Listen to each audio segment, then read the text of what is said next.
Hello everybody, we are here with Prism Break 5, brought to you by Under Pressure. My name is Hammy. We are joined here by my friend Slat. How are you doing, Slat?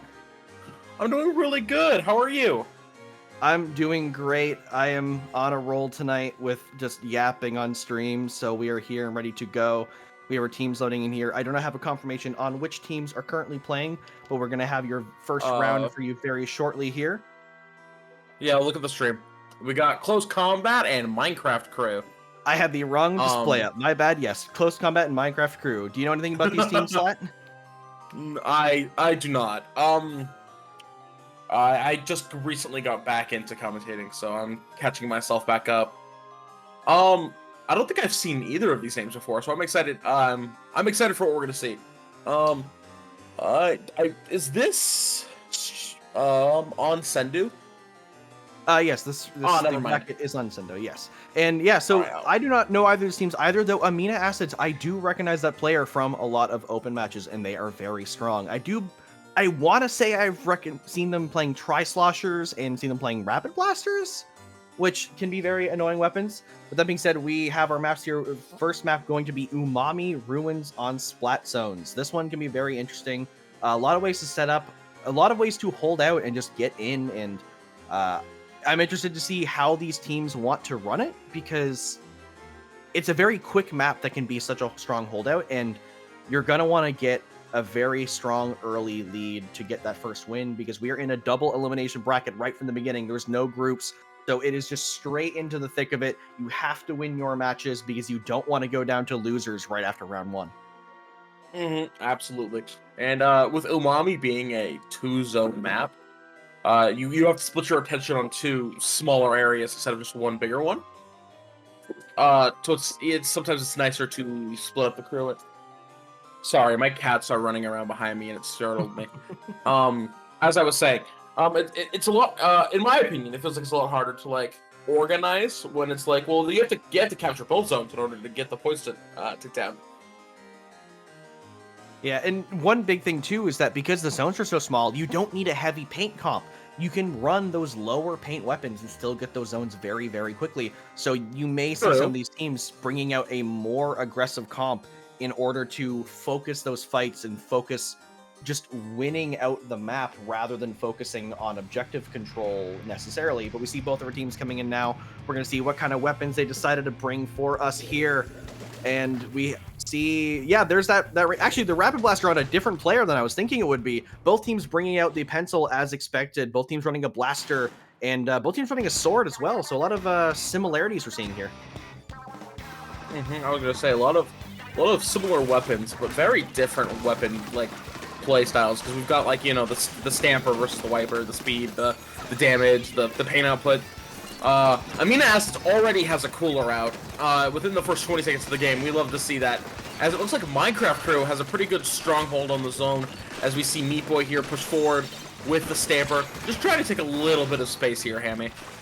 And now we see Cody coming out with that Zuka, trying to get some more value. Both teams, again, getting that early soda. So that first fight, very important, but Minecraft Crew overall being the ones to take it. They're looking to get a hold out here. The one member does have to jump out after that crab, and now Close Combat looking to try to get in here. They're already down 40 ticks nearly.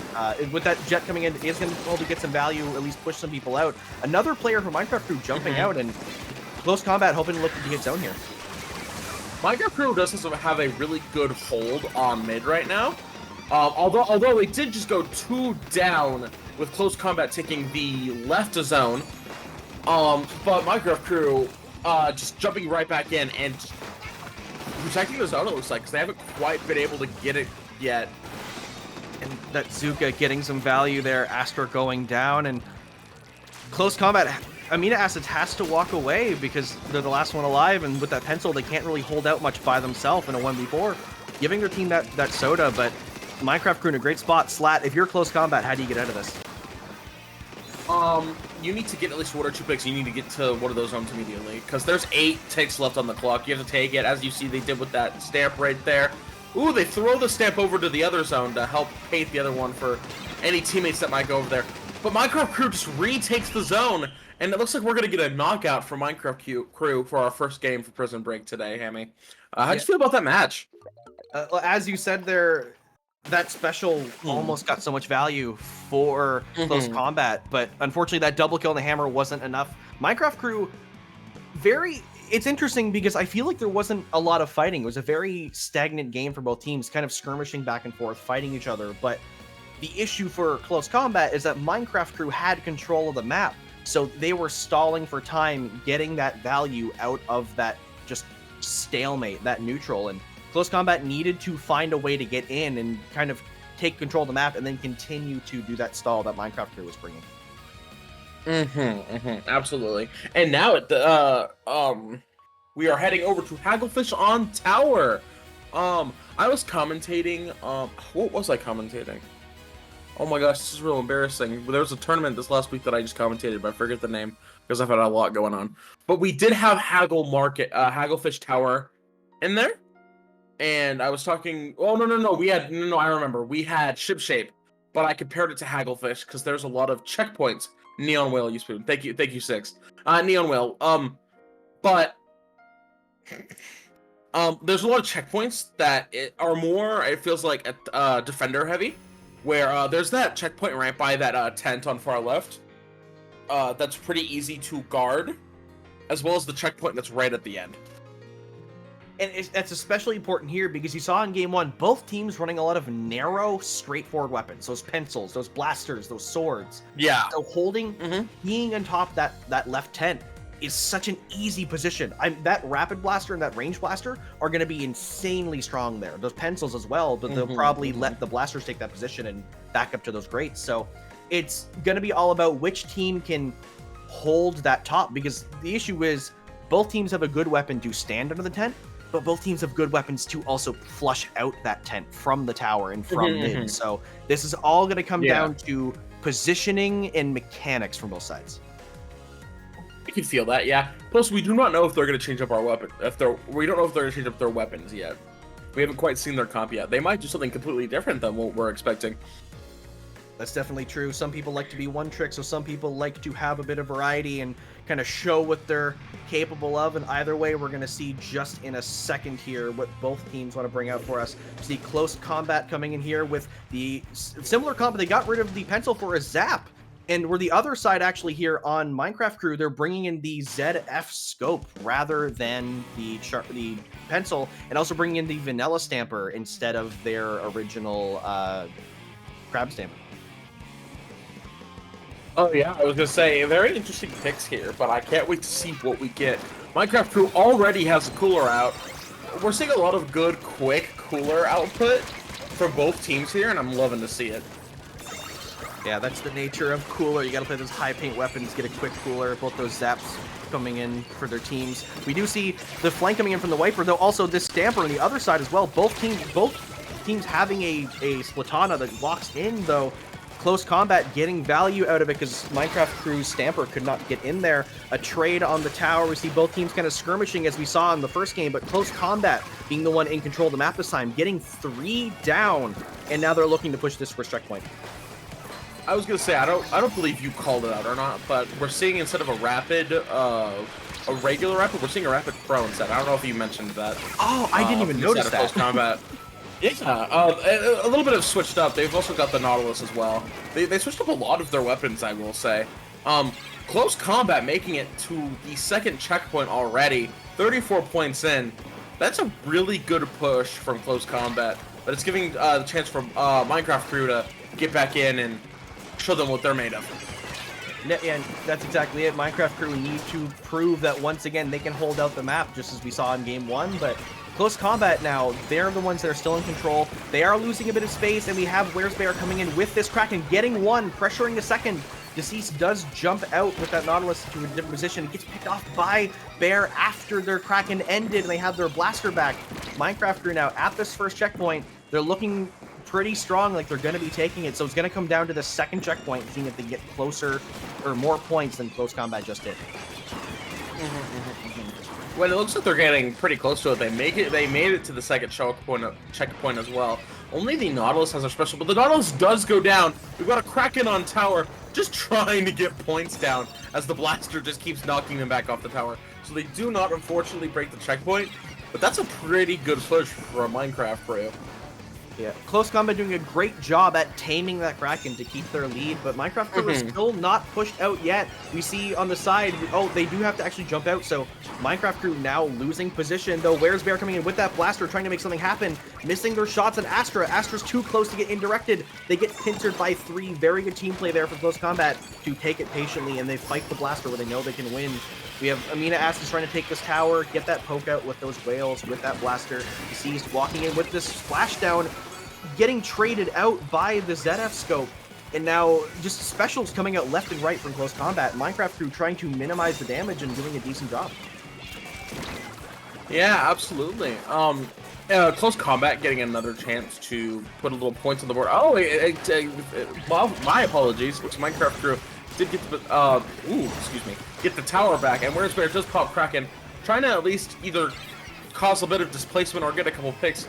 Doesn't look like it was very effective, however. Yeah, Minecraft Crew now, they need this push. There's 1 minute and 33 seconds left, so there's still a lot of time, but you want to get the lead because you want to be able to be in control. And hopefully for them, they do actually get 2 down, so now they might actually be able to get this lead. It's looking pretty scary for Close Combat here as they do lose the lead. The Kraken's on the tower. They've gotten a couple kills, but Close Combat now have 1 minute and 15 seconds to try to get rid of Minecraft Crew and to try to go find a lead. So if you're Close Combat, what are you looking to do here? What specials do you want to coordinate here? What kind of push do you want to make? Who's your main target? Well, it looks like we've got about just now 1 minute left on the clock. Cody's doing a really good job getting that cooler out. Honestly, I'd go for picks here. Try to focus on the enemies with their specials before they can get them out. That splashdown can be threatening when trying to approach the tower if the Nautilus is on it. As you can see, Minecraft Crew already 2 down. Close Combat really isn't giving them the opportunity to take the space that they need. As you see Meat Boy trying to push in on the right, but the Nautilus is still keeping them at bay. If Meat Boy just tries to push at all, we can easily splash down, as you can see there. Close Combat is making it to the checkpoint though. They have a chance to break it here with Minecraft Crew being 3 down, Hammy. And with that, Close Combat does take their lead back with 10 seconds left. The splashdown coming down does trade out 1 member. They get wiped, but Minecraft Crew now need a long overtime. Unfortunately, you saw there the Deer with that charger has those strikes, but the strikes were not in a great position and too early to get enough value to stop Close Combat from getting the lead. And then as the last member alive, they couldn't do much. So Right now, you're going to want to see Close Combat getting some of those GG specials. You want that splashdown ready in a good position. You want those whales ready to come out with that and just cause enough mayhem to push out Minecraft Crew, because they're all in the tower. We see Cody going up top, getting in a good position. Deer throwing at those strikes. They're getting some value out of it. They keep resetting overtime time by getting in top. We see they're going to get in tower, and there's a back and forth skirmish on tower. Minecraft Crew get wiped, and that is the game for Close Combat. We go to 1-1. We're going to game 3. I love to see it. Wow, that was a really good game. There was a big stalemate for most of that game where they just kept kind of going back and forth to that second checkpoint. But Close Combat did a really good job at bringing it back towards the end there. They had their opportunity. They knew they had one opportunity, and they took it. Yeah, I like how much we saw big pushes. We saw both teams, as you said, getting to that second checkpoint multiple times. But as you see here, the overtime replay, Minecraft Crew, really strong push here. Those strikes, again, maybe not as useful as they wanted them to be. Just a lot of, what was that? 5 people dying in the tower? 6 people die in the tower. And Close Combat on the winning end of that skirmish. Yeah, that's the hard part when you're a Minecraft Crew there, is you need to be on the tower. Close Combat don't need to be on the tower. They need to fight the tower. So it's not a comfortable spot to be in. And when all you need to do is get beneficial trades, Close Combat's in a great position there. So they do take game 2. So we're going to game 3 on Inkblot Art Academy Clan Blitz. Ooh, Inkblot Art Academy Clan Blitz. I feel like a more interesting stage layout. It feels a lot. It reminds me of like brain work properly, please. There's a lot of options to get to the basket. Some are riskier than others. Some are safer than others. It feels like you could either go all the way back up. You could go back around bats. You can go through that front ramp. You can go up around that left ramp. Can you jump from a stack to get into the enemy's plat on this map? Yeah, or I the stack do believe. Smaller? I do believe you can jump from left stack and get onto the wall, but like right stack, you can't. There's a ramp there. If you jump, you just land on the ramp. Oh, I see. I just knocked my water bottle over and spilled it all over me. Awesome. We love to see. This is the fun insight you guys get with commentary and how it goes. I also almost choked on my water earlier in that last set. I was trying to finish a sip. It's my turn to talk. Yeah. So this map, drag a cigarette. This isn't easy. Players do love to hold one side of this map. I feel like everyone picks left or right, and usually they don't deviate much from it. I personally am a right side player on Inkblot Clams, and both these teams coming in with their picks. Very similar, I believe mostly the same picks as last game, though we do see the pencil coming back on the side of Minecraft Crew from Deer.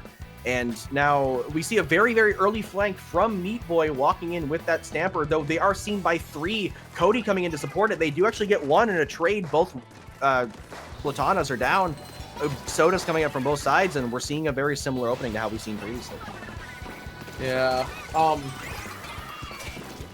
Yeah, I will say, when it comes to Clan Blitz feels like a bit of a slower game, depending on like the amount of clams being picked up. Hammond, do you mind covering for a second? Yeah, it's exactly it. It's all about economy, you know.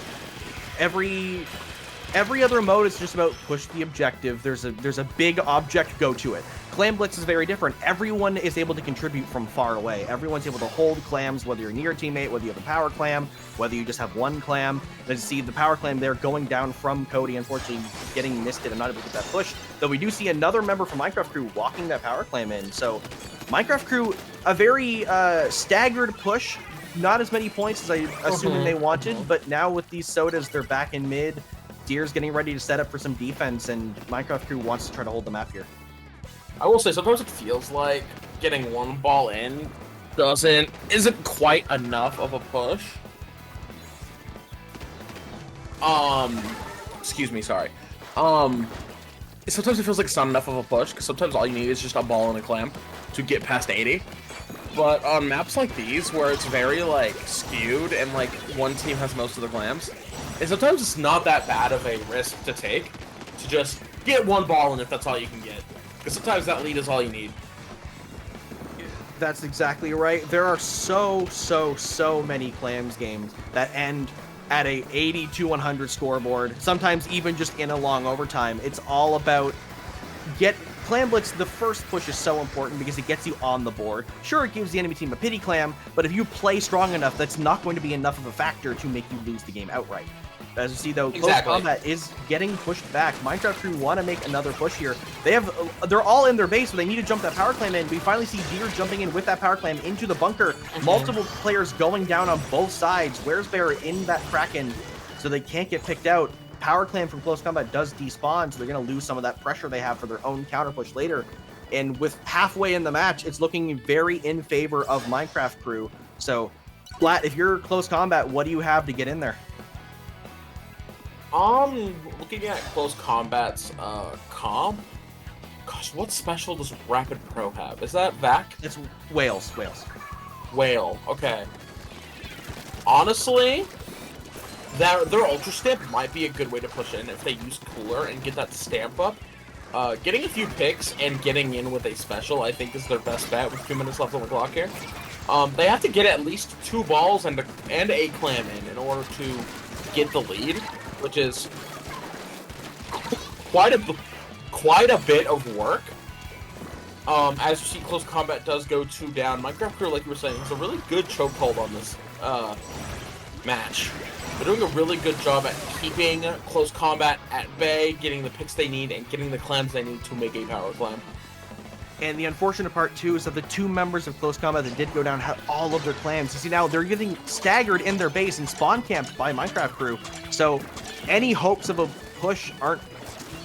There's no hopes of push right now because they need to get out of their base, stop this push, and then start from 0 clam. Sure, actually, they now have the pity clam. They will get a second pity clam. So there is enough to make a substantial push, but nothing close to what Minecraft Crew has done. They're going to need to get almost 4 power clams in to take a swift lead, and with a minute left, no clams across your entire roster, and you're still locked in your base.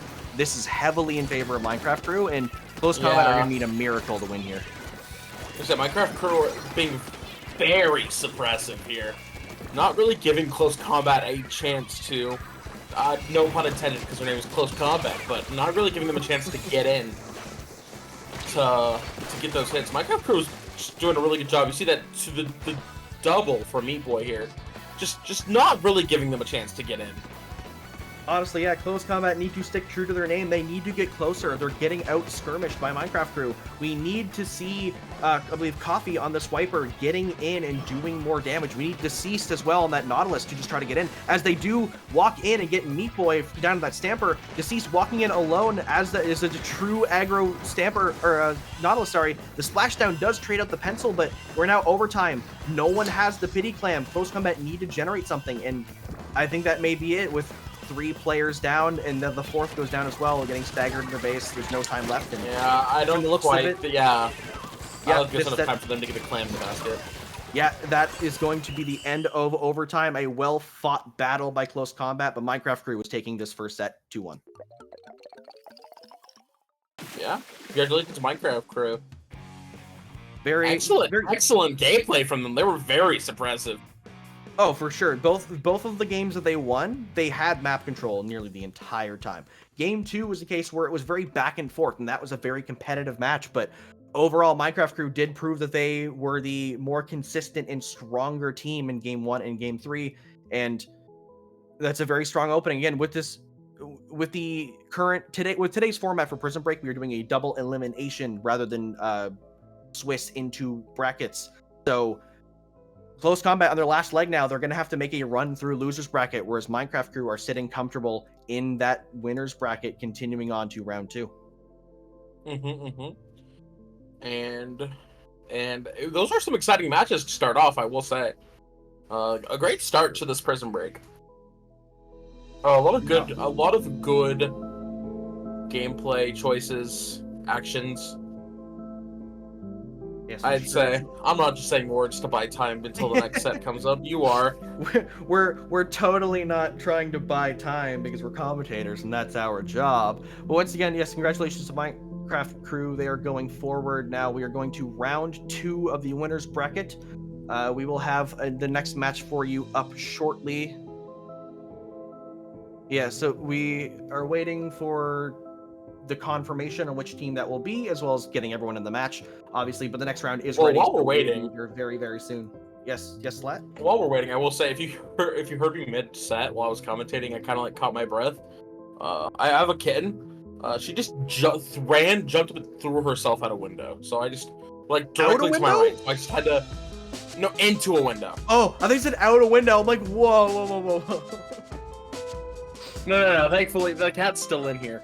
But it really makes it. My cats are currently out here in the room with me while my partner is in the other room sleeping.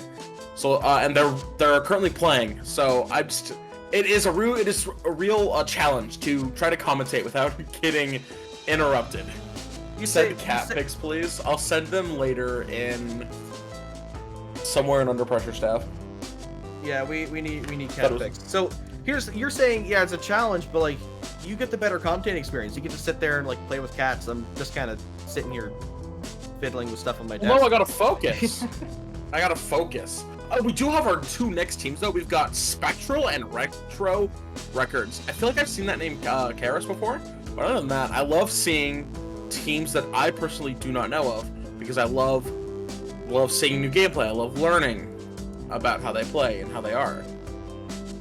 Yeah, for sure. Well, and that's commentators. What are your opinions on Tri-Strike Tuesdays? I don't even know what that means. I don't even know what a Tri-Strike Tuesday is, and I'm scared to ask.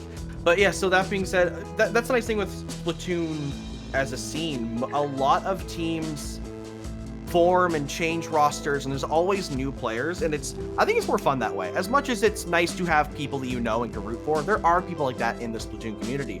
But a lot of these tournaments that you see are bringing you new talent all the time, and you never know what you're going to see. It's pure chaos. It's just fun to watch. It's fun to commentate. And it's fun just to gather around people who you never know. And halfway through a set, you've picked your favorite, you're cheering for them, you're excited when both teams do good.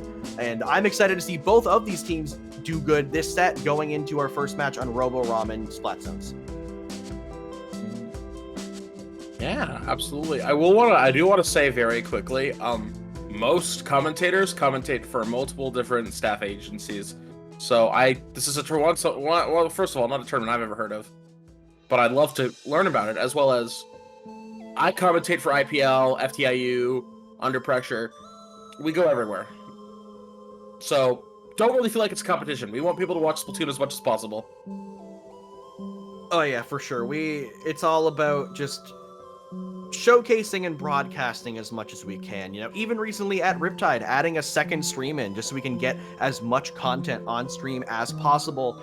And speaking of content, we are now going into our first match of round 2 of Winners Bracket for Prison Break 5. We're going to see how these teams are coming in. We do see Skep on that end zap, as they've always been stuck in jail. Everyone else rolling out. We see a soda-less comp from Retro Records, actually. Actually, no, sorry, never mind. They have regular Dynamo. I thought that was a gold Dynamo. Excuse me. They do have a soda. I thought we were seeing a bit more off-meta, but we do see some off-meta in their picks with that Dynamo, with that Gluga. So, interesting comp from Retro Records, so it does get them the first cap on the zone. Absolutely good. A good start from Retro Records. They just now... Robo Ramen is one of those maps where it feels like your best bet is keeping them locked in their base. Because if not, they can drop down, either go up left or right, as you can see on the sides here from this overhead view. There's many options to get to the zone. Yeah, many options, very low ground map, and just climbing up to the top of that hill. We see both teams fighting a lot in the bottom parts. We see the Slimes are here fighting Skep, just deciding to back out and just accept that you're not going to get value out of it. Spectral down 2. Retro Records still in control of the map with 30 ticks left till they win. It's just been a complete lockout this whole game, and it's only been a minute. Yeah, Retro Records doing an amazing job at being impressive. Honestly, Spectral just needs to get some bombs on that zone in order to like get enough paint on it to put it into a pause. But unfortunately, it looks like that's not going to happen, and Retro Records takes the first game very swiftly. That was a very quick knockout. Definitely a very quick match. It was just a constant stagger. A lot of the times, if we saw 3 or 4 people alive, it was a case where half of them were just respawning now. You know, just a complete holdout by Retro Records. Spectral unable to really find enough, because you see there's 4 members alive, but one of them was jumping in, not anywhere near to the zone, where Retro Records is able just to walk in against Slimester on that brush, getting 2 and just completely oppressing the squad of Spectral. So very quick game 1. That's not how you want to go out. So Spectral needs to find a way to stop that oppression going into round 2 Undertow Spillway on Rainmaker. Ooh, I love Undertow Rainmaker. I just think it's a silly map. I will say, I've said this before in the past, and you'll hear it again over and over whenever I say this map. They shouldn't have gotten rid of that unpaintable walkway area on left. So many creative ideas about, like, turning around and just firing the Rainmaker in short bursts to get up it quickly was just so exciting to see. But they're like, what if we just made it paintable? And that's so sad. So it feels like taking the left is a lot more safer as well as a lot faster, because now you can just swim through the entire area. It's very quick.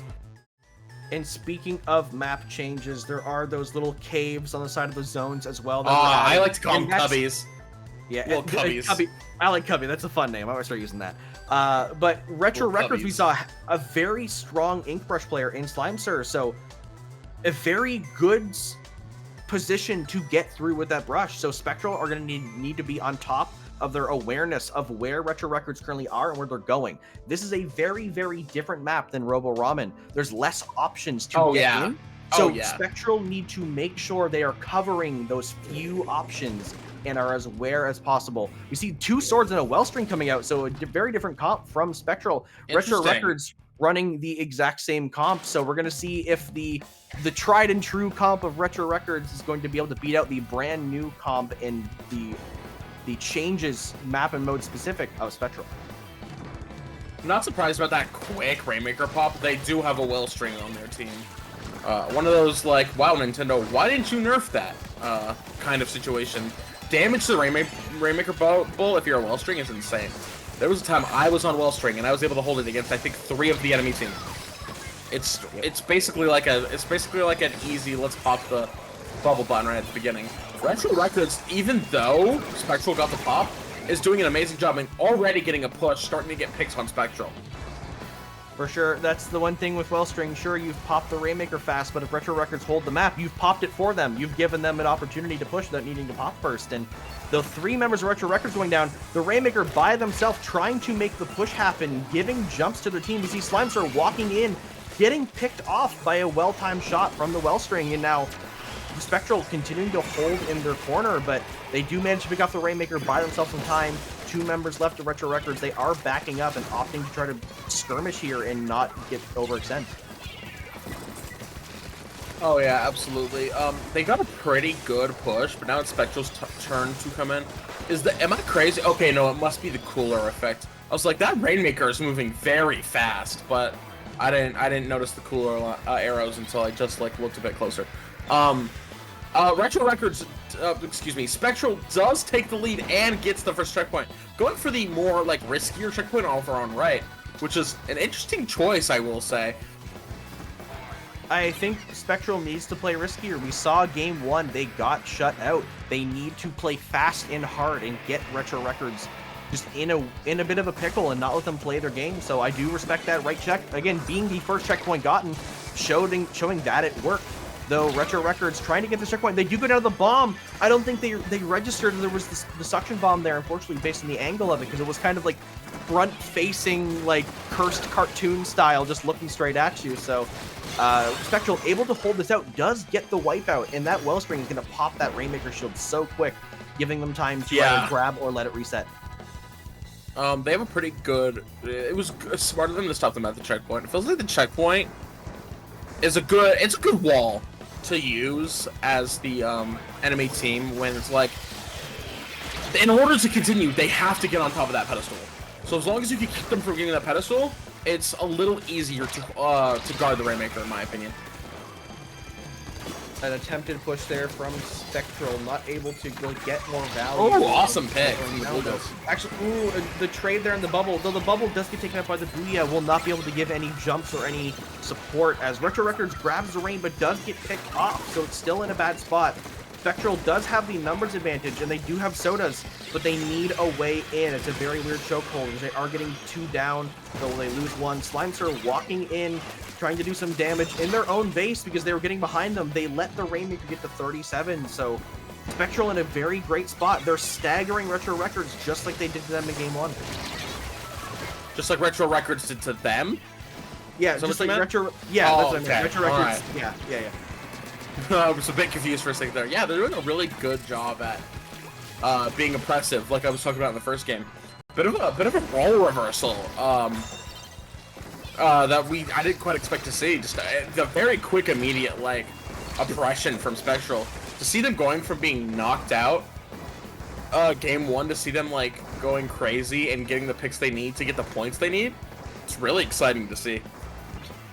Definitely, we love to see when matches go to the Game 3 or Game 5. I love seeing more and more matches and not just these clean sweeps. So, Spectral, again, just proving that Game 1 was a fluke. Maybe Robo Ramen's not their map. It's strong for Retro Records' comp again. Spectral made adjustments for this map mode specifically. We saw the Wellspring come out, and that's a very popular Rainmaker pick, so it was definitely a mode-specific pick, but it's been doing wonders for them. We have seen the Wellspring getting picks, getting value, and now, with only 30 seconds left in the match, Spectral are looking to try to stall time and make sure that Retro Records can't even get the checkpoint. So they have plenty of free space to get a nice, comfortable win here. Oh, absolutely. I'd play a little bit safer if I'm Spectral here and patiently. Definitely not go for aggro. You see how they're just protecting the Rainmakers and picking it up. Yeah, a smarter play. A respectful play, I will say, instead of picking it up and walking backwards. I'd love to see it. And even with that patience, again, seeing that Ultra Stand come out and then just sharking next to the Rainmaker, not even going for picks, just sitting there waiting for someone to step out of line from Retro Records and walk too far forward and try to touch it. So buying enough time that now overtime is ticking. We have 47 seconds over the head of the Rainmaker, and Slimeser looking to try to get some value here, putting these whales out, getting 1 pick, trying to ledge camp and be a little bit of a rat there, but 3 members actually going down. It's just Skep left on that Zap. They have to try to do something. They do get picked down by Slimeser again with that brush, getting a lot of value. Rainmaker does break the checkpoint. Running out of time, only Baja left. They have to solo pop and they can't. They're gonna get rushed down, and Spectral are looking to take game 2. I was gonna shout out.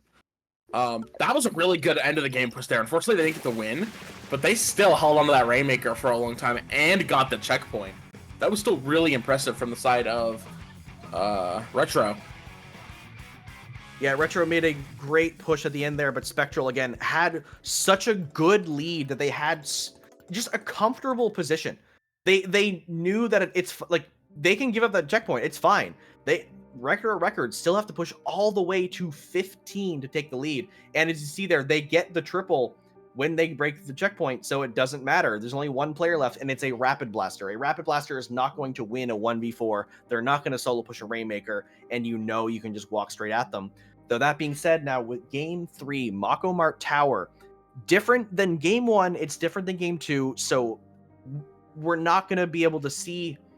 We're gonna see fragments of how they played Game 1 and 2, but it's going to be an entirely different way they're going to have to play this. Oh, absolutely.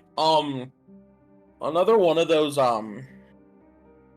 tower modes where it feels like the first checkpoint is kind of frustrating to get past. I don't know if it's just a situation that I've found myself in a lot, if you've experienced this as well, but that checkpoint is surprisingly easier to defend than most would expect.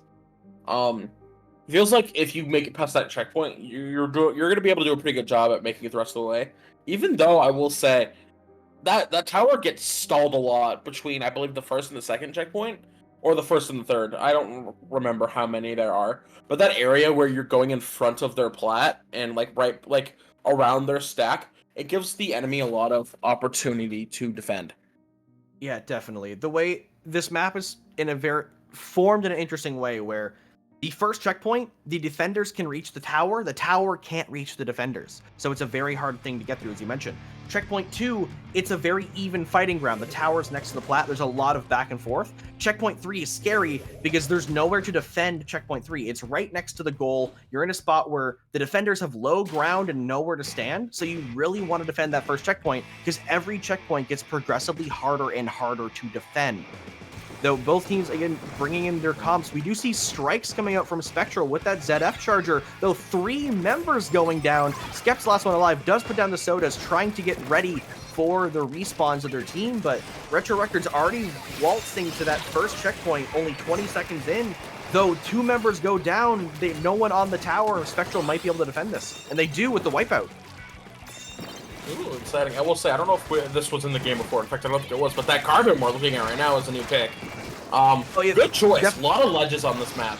A lot of ledges, a lot of opportunities to be able to shark under them and get picks without taking much risk to yourself. As Spectral does get the lead here, and is actually doing a really good job at holding the ink brush off, but it does look like the ink brush does get a trade. We're seeing a lot of back and forth here, a lot of one pick, a lot of trades. As Spectral slowly but surely makes that timer tick down, that counter tick down. And we see Spectral getting already two. They didn't get 2-second checkpoint, but they got basically to it. Still a very good push because, as I said, those checkpoints get harder and harder to defend as you go along. Oh, absolutely. And with those changes you mentioned on Spectral, we've seen that. As I mentioned in game 1, Skep is in Zap jail. That's a well-known fact if you know Skep. But the rest of that roster have changed their weapon every single match. We're seeing very different comps for map and mode. They are making conscious decisions on what to play based on where they're going. Whereas Retro Records have been sticking in that same comp every game, and Spectral are proving that they're not one-trick ponies. They adapt, they overcome, and they're going to win these matches as they've already gotten through the 2 harder checkpoints to push through. That last checkpoint is not a great barrier of defense for Retro Records, so they're going to need to find something because there's still 3 minutes left in the game. There's plenty of time, but you need something. Yeah, you need a special to push it. You need the pits to get to the checkpoints. You need to figure out something in order to get some points on the board. As you can see, they are doing a pretty good job at staying alive, at least, but when it comes to pushing that tower, not so much. Now both teams kind of skirmishing, as we've seen a lot throughout this set. Spectral going down 2 members, so Retro Records do get control. Once again, a familiar sight. We see Skep as the last one alive. Slimester actually walking into this brush and playing the aggro game, though getting shut down by the Carbon, I believe. Very, very good pick for the Carbon because they needed something to match that aggression of the brush, something they can get in there and kind of be a rat, though. I do say that the Carbon is the last member alive. Retro Records once again taking control of the map. They have gotten through that first checkpoint. They're steadily walking towards that second. And this is the main thing. They need to get this checkpoint because without this, Spectral have such a comfortable position to hold. And with 2 minutes left, Retro Records desperately want this checkpoint. Oh yeah, absolutely. They want to make it not only 2, but past this checkpoint in order to get the lead. So they need to focus really, really heavy on oppressive offense. Like you need to start like getting these picks so you can push that tower just a little bit, just by 8 points in order to take the lead. So they are marching back to the checkpoint, though 2 members out of Retro Records, they have to kind of let the jumps come in. They do have the jet coming out, I believe, as well as the Booyah Bomb. The jet on the left side clearing out, the Booyah clearing the right. They do get the wipeout, a nice pincer from both of those specials, though nobody able to push the tower, so there will be a bit of a delay. By the time they get to the checkpoint, everyone in Spectral will be back, and those strikes do come out thanks to dying with the soda. But 2 members already down, and the Carbon especially is a huge pick, because they're going to be missing that aggression. The Charger and the Decab, they need to hold out this tower. Baja trying to dance around the tower and just slowly stall the tower forward inch by inch until they can get picks, and they do. 3 down in Spectral. Yeah, Retro's actually doing a really good job at getting the, just like you're saying, I said they need to get the picks in order to push the tower, and they're doing just that, Hammy. They are getting the kills that they need and pushing forward with the specials they need. Oh, it looks like it wasn't quite enough. 2 of them pushed forward, but didn't quite realize that one of Spectral stuck behind and took out those on tower.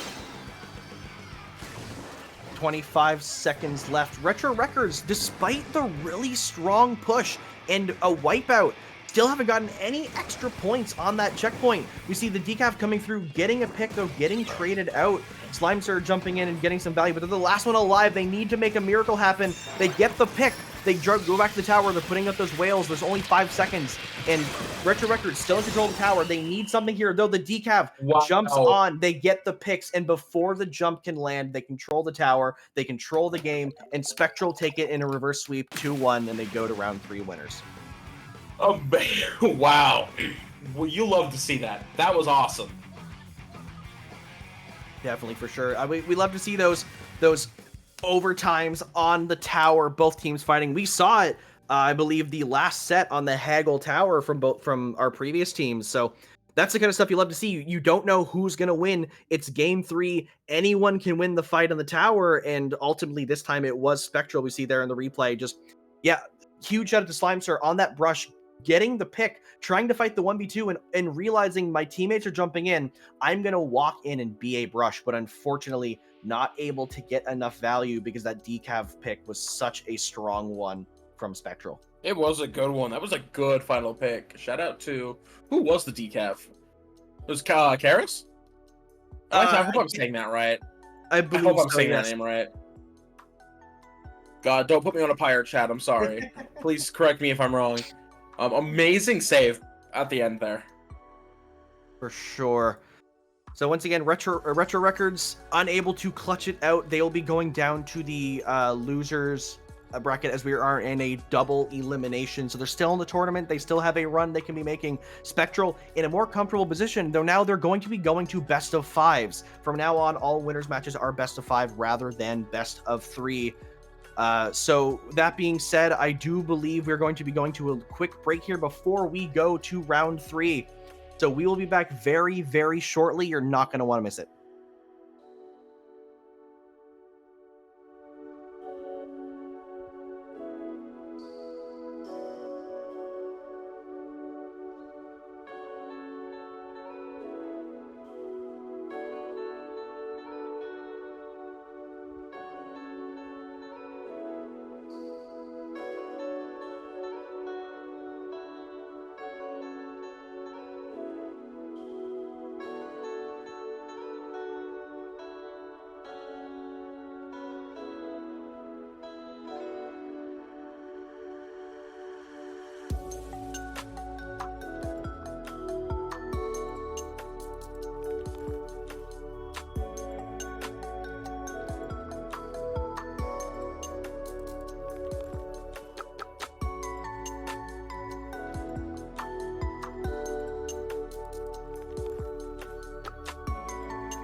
Hello, everybody, and welcome back to Prism Break 5.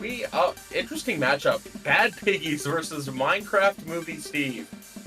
These are interesting names today. I've seen Bad Piggies before. I've either commentated one of their sets or watched one of their sets. These guys are a team to look out for. I love Bad Piggies. Are any of these names catch your attention, Hammy? No commentator bias, by the way. Both of these team good luck. Never commentator bias. I've heard of Bad Ever. Piggies. I have not watched them play, nor have I commentated them, though I have seen their name just in tournaments in passing. Minecraft Movie Steve sticks out to me because it's a second Minecraft-based team in this tournament. We already saw Minecraft Crew in set 1, so that's what sticks out to me. I don't recognize really anyone from their roster as far as I can see, realistically, on both sides. So I'm excited to see a couple. And their names I recognize maybe from like Open, but not players I know. So I'm excited for them to kind of make an impact and make me remember them for later. So I'm hoping to get impressed here. Absolutely. And with being in winners round 3, now we're at the point where these teams. So here's a fun little fact for everyone in the background. We streamed 2 game 3s, like games that went to game 3. Every other game in the entire tournament, but those 2 games we streamed, have been sweeps. Every single match has been a 2-0, except for the 2 we saw. We saw the only games went to game 3, so we saw the most competitive sets. So these 2 teams swept teams to get here twice in a row, and now they're looking to fight in a best of 3, or best of 5, sorry. So excited to see how strong these teams are, how aggressive they are, because looking at these comps, those are some pretty aggressive comps. As it is said in chat, Angry Birds vs. Minecraft with 2009 hit will prevail. Love that. Thank you, String. Thank you, String section. Very cool. Minecraft Movie Steve here does get a good hold on the zone. I'm so sorry. Please cover Hammy. Yeah, I can hear the cats in the background. We love it here. We love cats. Yeah, so Bad Piggies taking the map from Minecraft Movie Steve and already getting that quick lead. First 30 seconds here of the game, we see Minecraft Movie Steve actually walking in and like doing a lot of damage here, getting those specials out. They do go 2 members down. That hammer gonna get thrown in value. Bad Piggies up 4-2, and they do have the map control. So Bad Piggies in a great spot. They were able to stop that sudden push and fight that Minecraft Movie Steve initiated, but not able to take any value from it. 40 ticks left to take the lead with only a minute in the game. Bad Piggies are staggering Minecraft Movie Steve, looking to just take a very early KO here, and by the time Slat's done dealing with their cat, I think that Bad Piggies might already have taken this match. So very, very quick game here. Minecraft Movie Steve have a last second chance. There's 10 ticks left. They opt to go for the jump instead of the zone on that Kraken, so it could be a risky move. They do take the zone, they get the penalty, and we are still in this game for a bit longer than the minute and 30 seconds it was looking out to be. Wow, I got it for a second. What did I miss? I am so sorry. It looks like Minecraft Movie Steve got their chance to take back the zone here. Putting Bad Piggies in a really bad penalty. They've got to, not only if they get the zone back, they have to basically wait half the time that they did in order to get through that penalty. So while it is a good that they have such a lead, that they got such a lead, it is kind of putting them at a disadvantage to have to break through that penalty again. Definitely. That penalty can be a huge killer when you're trying to get that KO, though. Again, Minecraft Movie Steve still need to actually get a lead for that penalty to mean anything. Bad Piggies are still in a great position where they don't really need to cap the zone for an extended period of time. They just need to make sure that Minecraft Movie Steve can never actually get the lead. Same as every other mode. Sure, the tower might be far away. Sure, the Rainmaker's far away. But the lead is what matters, because now you need to stall. And when you're at this level, these players know how to stall. They know how to buy times, they know how to skirmish, they know how to win fights. As you see a fight coming out here, the Kraken coming in, trying to get some value, getting behind Bad Piggies, but a couple members going down. Tat's trying to stay alive, getting one actually, and jumping out, taking that W and running away. Minecraft Movie Steve are now past their penalty and they're looking to go for a lead. Yeah, I mean, you have a point there with it is sometimes easier to stall, but Minecraft Movie Steve is actually doing a really good job at getting caught up to Bad Piggies. This is, like you said, you were saying that both of them knocked out their past opponents. This is a really interesting game to see so far. A lot of heavy aggression on both sides, just at different points. The lead does shift over. Does the KO happen? It does. Minecraft Movie Steve actually take that game. I have to eat my words there saying that these teams do know how to stall, but Minecraft Movie Steve actually able to outstall the roster of Bad Piggies, able to get that zone and push past that lead of 6 points all the way to a KO. And they're taking the first game. Though this is a best of 5, there is more wiggle room here. So both of these teams have only swept the other teams they played so far, as we mentioned, but there's more room to make a comeback. And Bad Piggies, as they have already swept 2 teams so far, they're not content with this loss, and they're looking to take game 2. Though, yeah, a strong effort from both teams. Again, getting to 6 points is no easy feat. So they've proved that they can win, they just weren't able to. But now in Scorch Gorge Clan Blitz, that might be their map. Mm-hmm. Scorch Gorge Clan Blitz. Scorch Gorge, I'm a bit biased on because I had a lot of rough times on the match. I've had a lot of rough times on this map.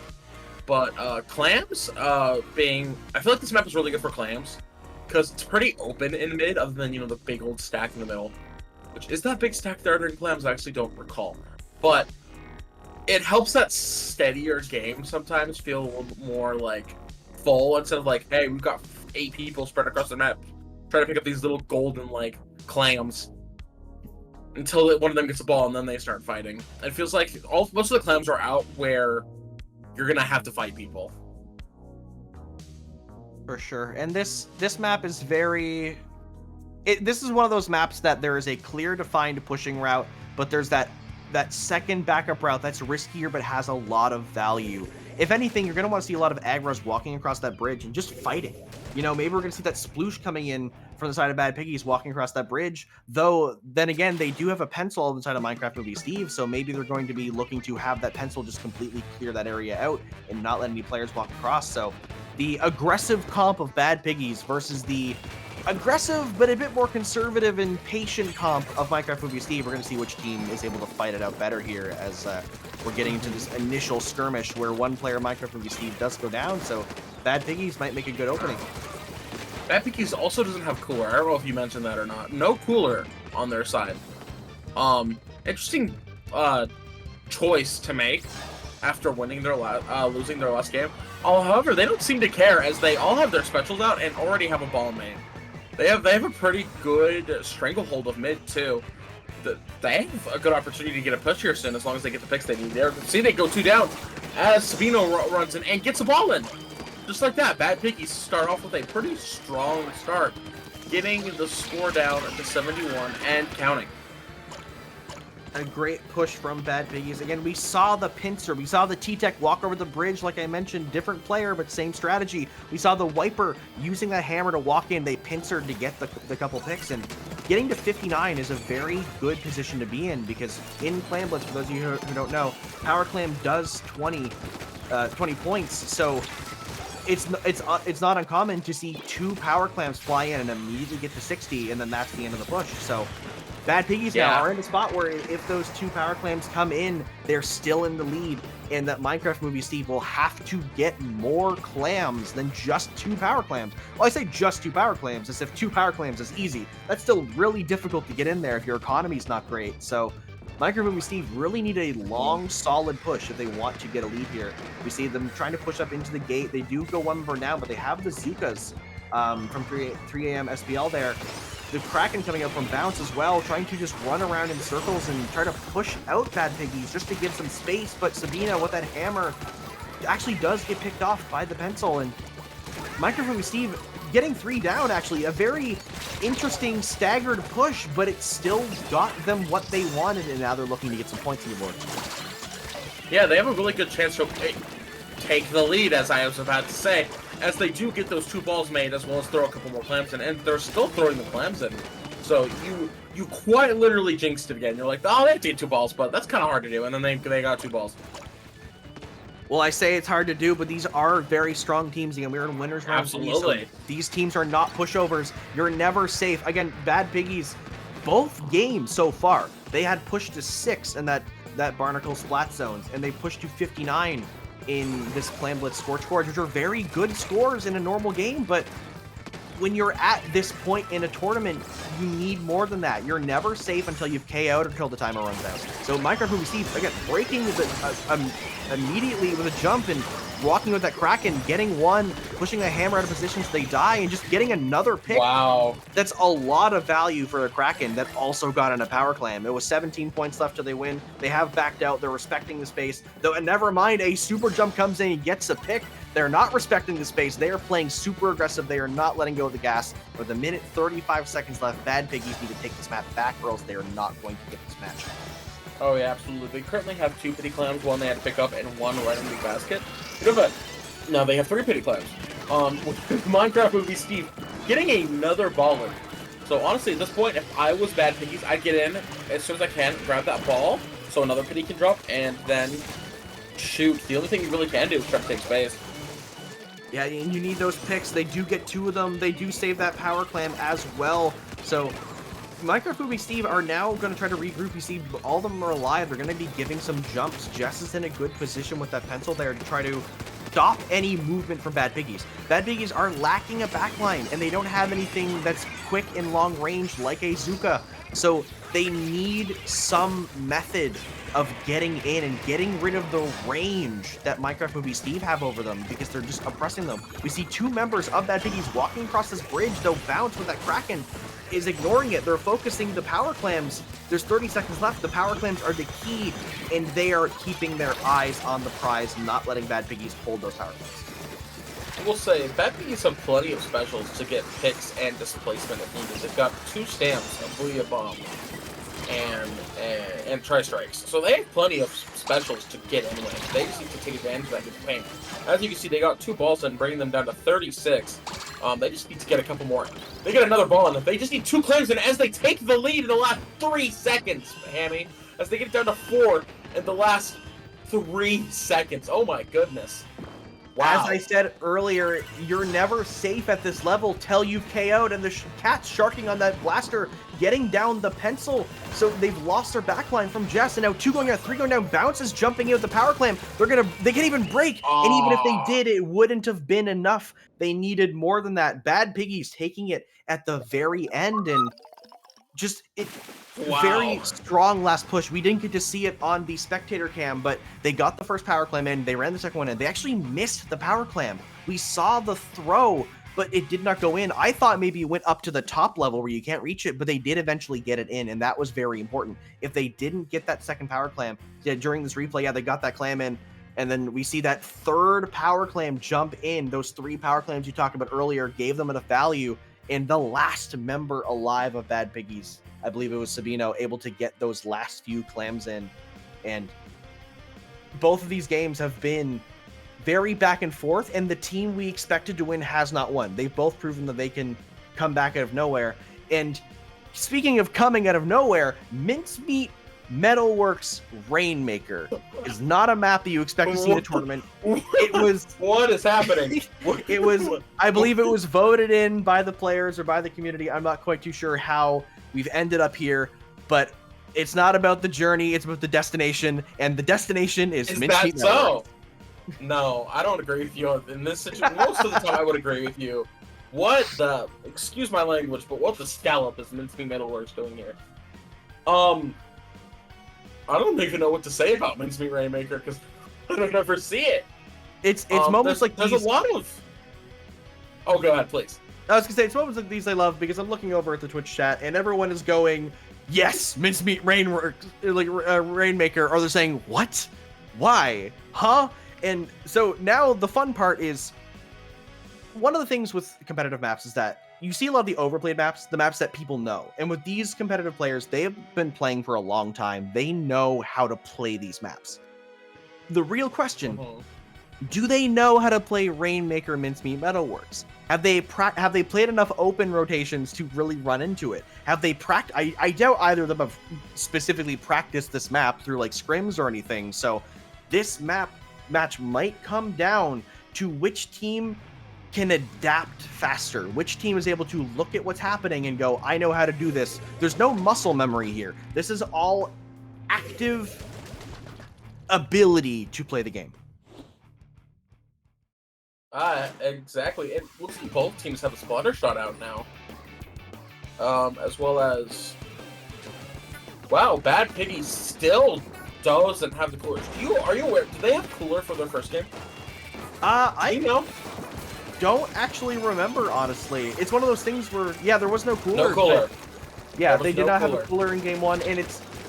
And you see, I don't pay attention to it because I also personally run a no cooler comp a lot of the time with my own team, so it's a thing that you can get past it. And I get my Bad Piggies are running a very aggressive comp, which is interesting for no cooler. Because typically when you're on these full aggro comps where your longest ranged weapon is your wiper, you want to have the soda to like keep your aggression up.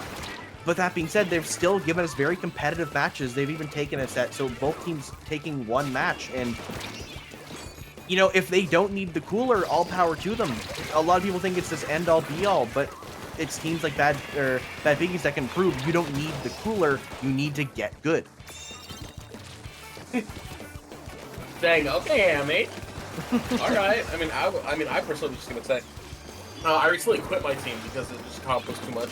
But that's not important. What's important is we actually stopped before I ended up leaving the team using cooler as often, and it actually like worked for our team specifically because we had a more aggressive playstyle, and I actually don't know I think they're still running cooler not often. So it's nice to see a little bit of like adapting and difference. Not always have to use what everybody else is using, just get the win. Oh yeah, it's nice to see that. That's the nice thing about Splatoon is that, as much as there is a very obvious meta and things that are stronger, there are people who love to push the weapons that they enjoy. And sometimes it is about, I enjoy this weapon so much and I find it fun and I'm good at it, why do I want to bore myself by playing the things I don't enjoy? And you see a lot of people complain online about being stuck in zap jail and pencil jail. Like, sometimes you have to just put your foot down and say, like, I'd rather have fun and maybe perform a bit less, but then get to a point where you get so good at your weapon that you're going to perform good anyway. So, yeah. It's one of these things where, yeah, Bad Piggies aren't running that soda, but they know how to do it. They've been performing well. They're in the lead in this game. They've taken that first checkpoint. And speaking of this game, going back into it, we have Minecraft Movie Steve trying to push out of their own base, but Bad Piggies are locking them in, getting this good stagger. Both members of Minecraft Movie Steve are out of position on the left side. A big push coming out from Bad Piggies, but they were by themselves in that Rainmaker, unable to get enough value. They do get more points, but it's not as strong of a lead as they're probably looking for. Oh, yeah, absolutely. I was gonna say that Sploosh was doing an interesting pick. An interesting choice. Moving in alone right there. I was sort of backed up a little bit because my team was the team was close behind them. They could have waited and like just shot off some pot shots to Rainmaker, but maybe a little too excited to get that Rainmaker points up a little bit, which I can understand because they're both 1-1 right now. You want to have a pretty good solid lead during this game. There's going to be at most 2 more. You're only at the halfway point of the game at this point. Definitely. And you're at the top of the hill. You still got downhill to go. For sure. And one thing, like, my headcanon here is that the reason that push happened was because they're a sploosh player. They might have had that sploosh brain where it's like, I'm going to walk forward now. This is the part where I walk forward. There's no one here. It's my time to shine. So that can always be a factor for sure, but Minecraft Movie Steve now finally getting that first checkpoint in the minute 20 seconds left, so they're in a bit of a better position, but still getting staggered. Bad Piggies consistently have been the team with more players alive, and that's kind of what you want. You want to have people to coordinate, especially with an aggro roster like this. You need to not get caught up in playing too aggressive and separated. They need to work together to win those team fights, because if they can work together with those weapons, Minecraft Movie Steve don't stand a chance because they're just not, they can't win those 1v2s consistently. So it's really up to the coordination here. With 45 seconds left, Minecraft Movie Steve are looking to make another final push to really get past that 41 mark because they're going to need that to take the win. They do have 2 of their specials ready.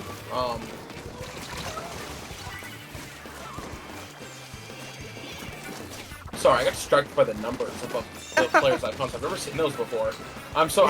Wow, I've never spaced out like that ever before. Yeah, I was like, what? I was like, did the cat attack you? Yeah, no, those numbers do show up.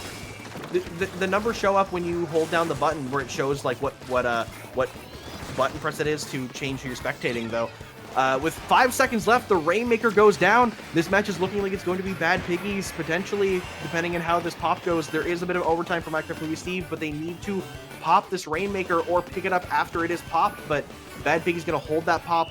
Though unfortunately, the pop was not able to get made. We saw a player of Minecraft Steve run at the Rainmaker, assuming it would be popped, and it just didn't. So, unfortunate ending there for Minecraft Steve. Bad Piggies taking game 2, and we're in one of those spots where they need to win one more game to take the set, but it's still not over for Minecraft Steve.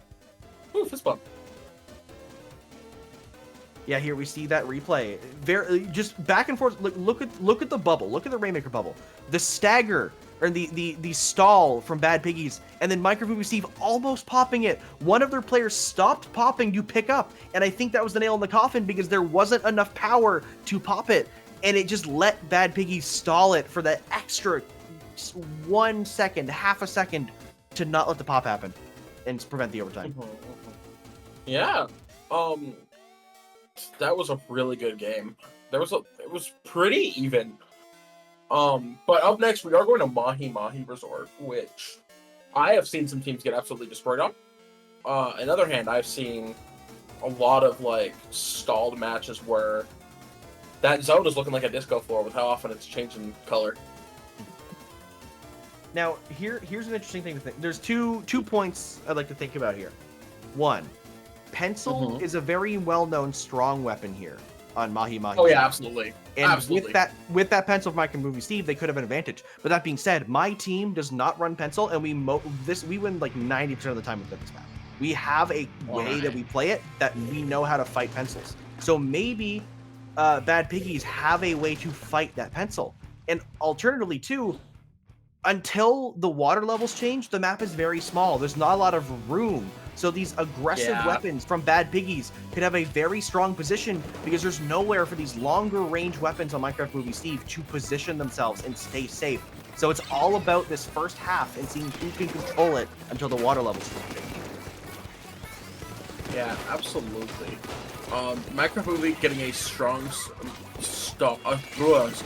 start by capturing the zone early, getting it to 80 points.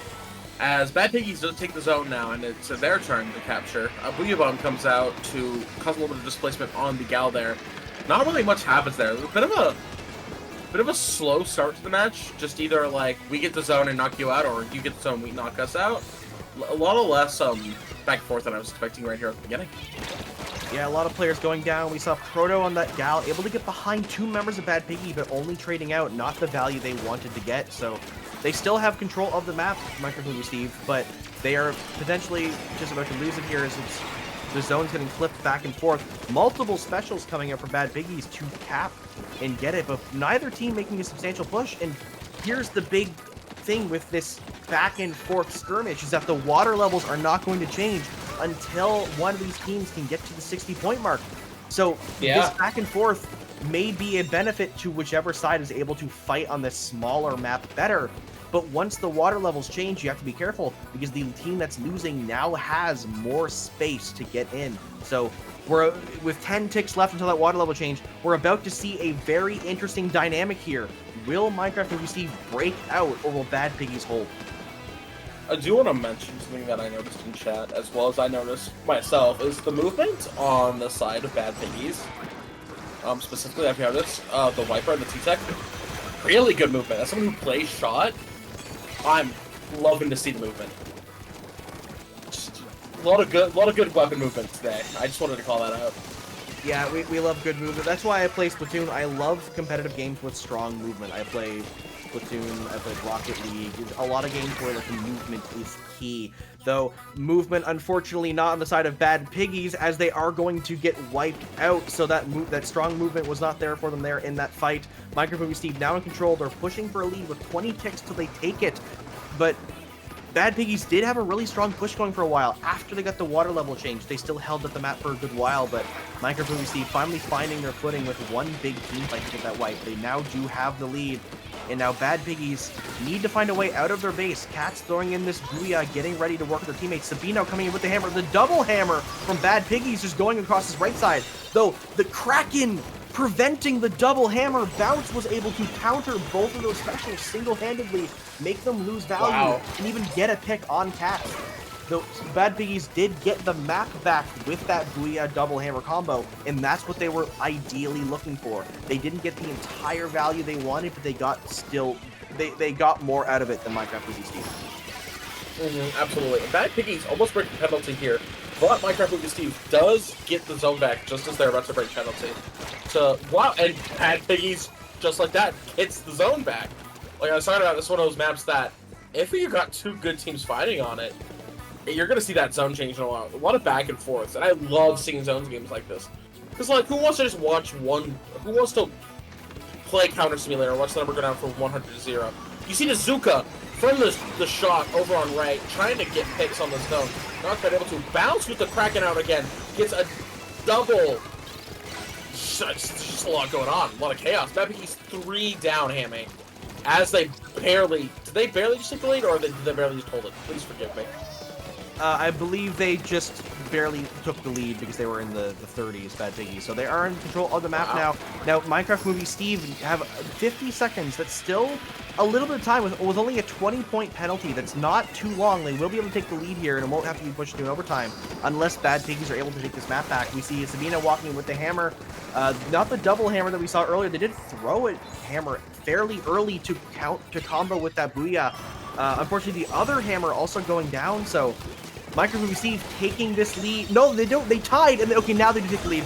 Bit of a scare there for them, but now they're in control. There's 10 ticks left to take till they win this game in a KO.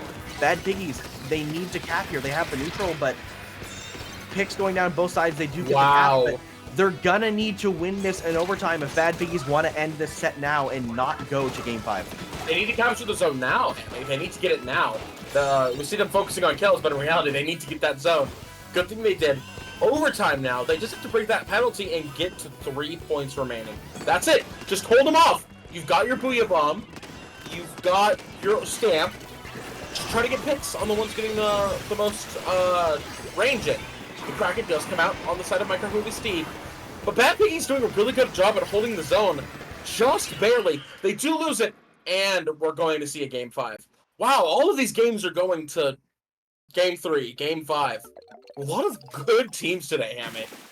For sure. As I said, every match we've seen has gone to the final match of the set. And a lot of other matches off-stream have been sweeps, though I do believe on the other side of the bracket in round 3, there is currently the match still going on. They're fighting back and forth. So glad that these top 4 teams playing in competitive matches going into this. Also, I want to point out here at the end of the game, very unfortunate position for Bad Piggies, because you see Sabino there with that sploosh, have that hammer ready, and we called that out, but they never found an opportunity for it. See, right here, the hammer's ready, they're ready to go, and they never found a spot to use it. They had it ready when the game ended, so I think they wanted value, but they took too long and thought too hard about it, and by the time that they really needed to use it, the Kraken was out, and they just focused on paint, but in a 1v3, a sploosh is not going to win the zone, so Minecraft Movie Steve taking Game 4, going to Game 5, Sturgeon Shipyard Tower Control. This map is interesting. It's a very, very snowbally, and I know a lot of people who hate it. Yeah, absolutely. Like I say, I have mixed feelings with this map. It feels like there is at the same time a lot of options, and at the same time not a lot of options when it comes to getting out of base. Where you can go up to the middle platform, that middle stack to get in. You can go through either you can climb up the left wall or go up through the right ramp. You could go on the sides. You can go on that far right side to get into mid. But then, in the heat of the moment, I forget about that and then just go to one of the two, either the ramp or the wall, because it's easier. Don't do that. Everybody watching, remember, stop going in the same direction. It's easy. You're not a chef. They're not hungry. Stop feeding.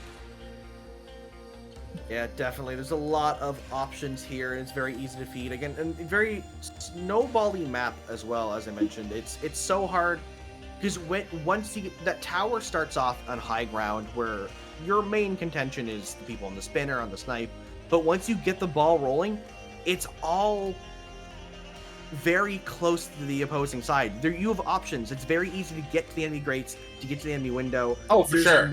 There's nowhere safe for defenders to really stand once that ball gets rolling. So you need to try to hold it out, keep it in the middle of the map, because it's an uncomfortable map.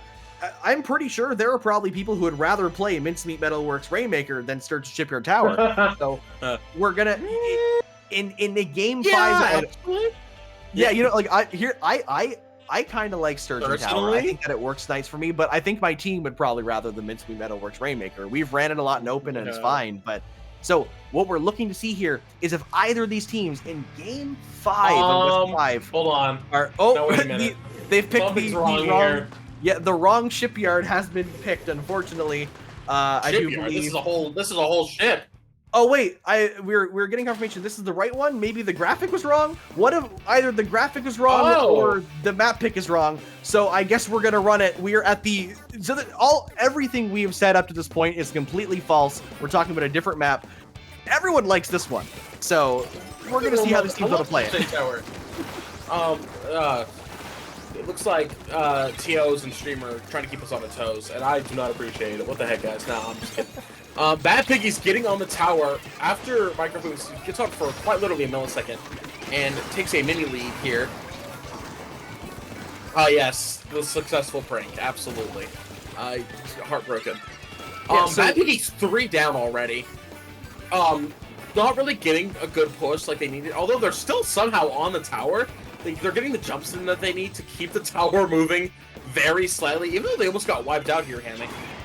Yeah, so Sturgeon Shipyard, again, being a very different map than what we're now on, which is Ship-Shaped Cargo Co. This map favors the long range. You see that Zuka coming out from both sides, running a Zuka, as well as that pencil again from Minecraft Movie Steve. Very good at holding that bridge and that first checkpoint, though. Unfortunately for Minecraft Movie Steve, Bad Piggy's already got that first checkpoint, which is going to be very detrimental in this game for them. So with 3 members of Bad Piggies down, Minecraft Movie Steve might be able to make a push of their own. A lot of jumps coming in, though that is a bad thing because now Bad Piggies are getting staggered and they have to jump out one. All members getting sodas and 2 walking across that bridge with that splash wall. Minecraft Movie Steve looking to take this first checkpoint, and both teams are going to have a very aggressive game here. Oh, absolutely. And not only do they have to, they actually don't really have to do too much here with the amount of pain control they have and a lot of oppression they're doing in their base right now. Minecraft Movie Steve is in there right now, just trying to get the lead as they just barely now take it, and it looks like they might even make it to the next checkpoint. Bad Pig is desperately jumping in, trying to get the picks they need, trades the Gal. A lot of trades happening here, I will say. We're seeing a lot of back and forth. They make it past the checkpoint with 6 points on the score. Do they knock out here, Hammy? I don't believe they will, as Bad Piggies take control of the tower. They get 3 down, but Minecraft Movie Steve doing a great job at buying time. You saw Sabino getting a double kill with that Zuka, but it was on 2 players who were nowhere near the tower, and their entire goal was to buy time for that tower to get more points and potentially KO. So Bad Piggies kind of stuck playing Minecraft Movie Steve's game. They really wanted to lock them in and just make them do what they wanted them to. So with 2 minutes 15 seconds left, that last checkpoint can be fairly easy to get through with some good picks, but it doesn't matter how easy or hard it is to get it. The important thing is that you get it. So Bad Piggies need to start moving this tower forward because 2 minutes isn't a lot of time. These matches can go very quick, and a lot of trades happening, so Minecraft Movie Steve just need to just keep a stagger, though they're getting staggered themselves, so Bad Piggies looking to make a push. Yeah, I do want to mention very quickly, that 6 looks familiar, wasn't it? I believe it was Bad Piggies personally, on 6 for the first Splatstones game, so a little bit of a callback from our first game on our 5th. Bad Piggies having to break to get past number 6 instead of being at the number 6. That was a bit poetic. As Bad Piggies unfortunately do go down 3. Minecraft Movie Steve doing a really good job at stopping them from breaking it past that second checkpoint. Yeah, and now that checkpoint being held out by Minecraft Movie Steve, so Bad Piggies still need a really good push. 1 minute 10 seconds left. Again, we're seeing these stalls, but you're not safe yet. We saw in game 1, we saw in game 2, you are never, I believe in game 4 as well, you're never safe when you have a good push. You're only safe when you've won the game. So yeah, if history will continue to repeat itself, Bad Piggies can still very easily make a huge push and get the lead from Minecraft Movie Steve. So you cannot stop fighting.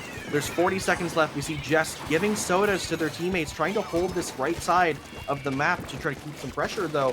3 members of Bad Piggies trying to get 1 member down at a time. They force 1 jump. The hammer comes out, does get 3 SPL, so they're just taking their time, getting pick after pick after pick. But Minecraft Movie Steve, they're trying to make sure that getting staggered is not going to set them back here with only 15 seconds left. Yeah, absolutely. Although I will say, for every pick they are getting killed. So unfortunately, it looks like their attempts are currently in vain, because all they're doing is getting the traits, when in reality they need to be getting picks and then pushing forward. And with that, Minecraft Movie Steve wins this set 3-2. 3 AM SPL on that Zuka from the splatter shot on the side of Minecraft Movie Steve, getting a double kill as the nail in the coffin with like 5 seconds left in the match. You saw the wiper blitzing for the tower. Another player coming in from the right side. They couldn't get past that Zuka. It's such a good position to be in when you're defending with that little time left, because you know what the other players are going to do. As we're going to see the replay, what I was talking about, 3 MSPL getting in position up there, holding that Zuka, getting ready, getting down the blaster. Actually, that was the wiper getting down that shot. The wiper jumping in with no time left, and it's great to be able to stall and hold that defense. Now, game 3 going to Minecraft Movie Steve. They're going to be going to, I believe, if I can check the bracket and my browser loads, they're going to be going to the winners final against Monsoon. Bad Piggies going down to losers bracket round 4. So they're not out yet. They still have a chance. They're going back to those best of 3 matches, and they have a couple more matches ahead of them. They want to try to make it to the finals. Yeah. Those were some exciting sets. For sure. Again, I'm so glad that every single set we've seen on stream has gone all the way to the last, like, game 3 in a best of 3, game 5 in a best of 5.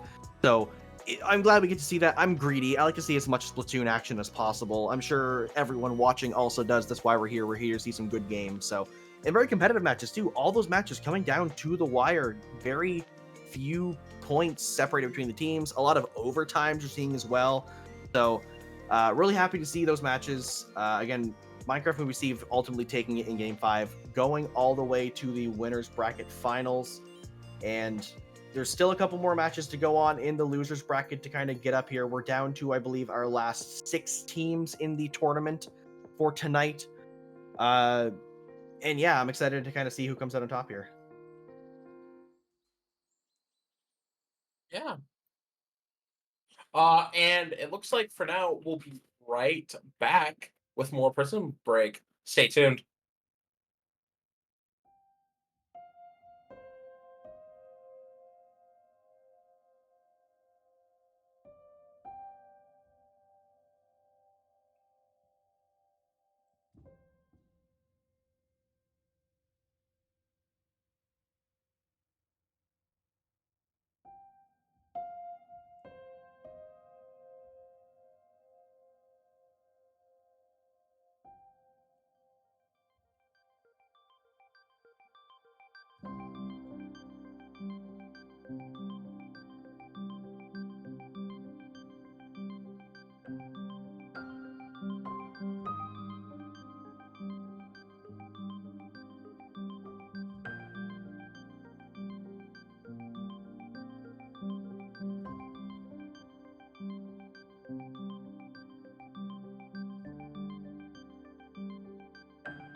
Welcome back, everyone, to Prism Break 5 here at Under Pressure.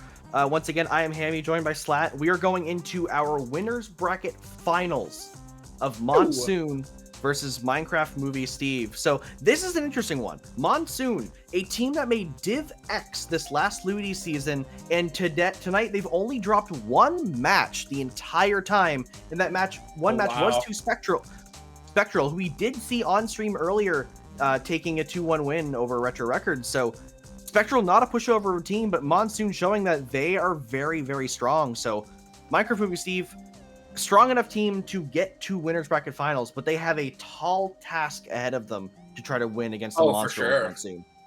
I'm excited to see these games. And looking at the maps that we have here, Undertow Spillway makes a return for Rainmaker.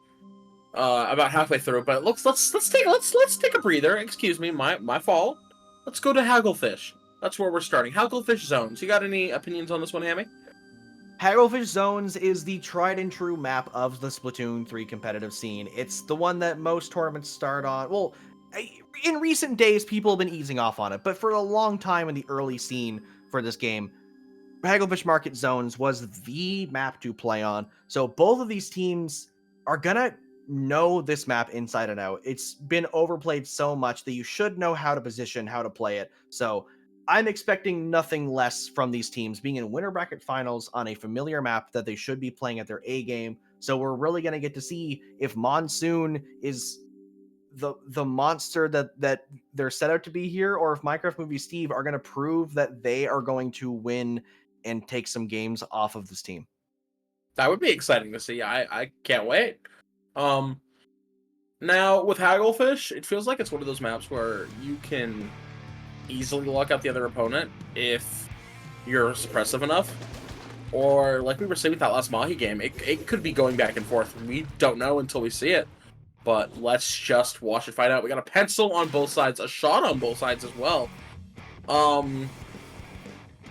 It looks like Minecraft Movie Steve is using the same comp that they used in their last game. Minecraft Movie Steve does seem like the team that all have their one tricks and they're comfortable with it. Monsoon coming in with the double strikes, so that will be a very strong tool to help them cap this zone. Bazooka from Nico already getting a pick and playing aggressive. Monsoon taking the map and just playing aggressive. These players are very confident in their picks, very comfortable. They know what they're doing, and now we see 3M SBL trying to push up with this shot, trying to get some value, painting the zone out, but not able to really paint out enough. This Sprinkler doing a lot of work from Shiny, but does go down, so the Sprinkler breaks as well. Both teams skirmishing in mid, no one really getting much value here, so we're going to see which team kind of comes out on top. Yeah, a lot of back and forth, like I was mentioning before. I can't wait to... I mean, personally, when I saw Monsoon's game, I got a little excited, so seeing that this game isn't just one-sided is exciting. I mean, not that I'm surprised. None of our games have been one-sided. None of our sets, excuse me, have been one-sided. We've had some one-sided matches. Monsoon doing a really good job at losing the zone, but not completely, enough to where they barely have it, but keeping that score going down. We just broke past 60. Yeah, that neutral game is very important. Not losing the zone and prioritizing not getting a penalty rather than getting points. Monsoon very well aware of that with their experience and getting some just picks to stagger, buying time. See Nico just playing very aggressive, sharking in the tiniest little bit of ink just to stay within shooting range of Minecraft Movie Steve and keep the presence there. Only 12 ticks left till Monsoon take game one. Minecraft Movie Steve need a way to push in, but they're too stuck in their base. 3 ticks left. They're not going to have enough time to paint.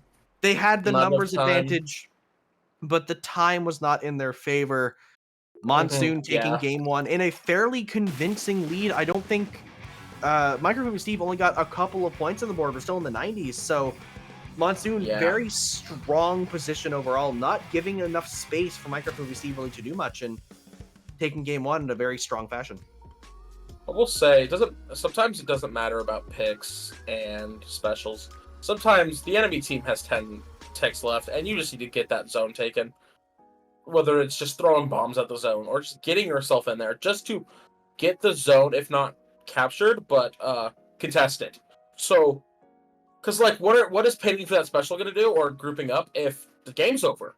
You really gotta, like, sometimes you gotta focus more on being a little bit more risky if you still want to win the game. But it's not over yet. This was just the first game.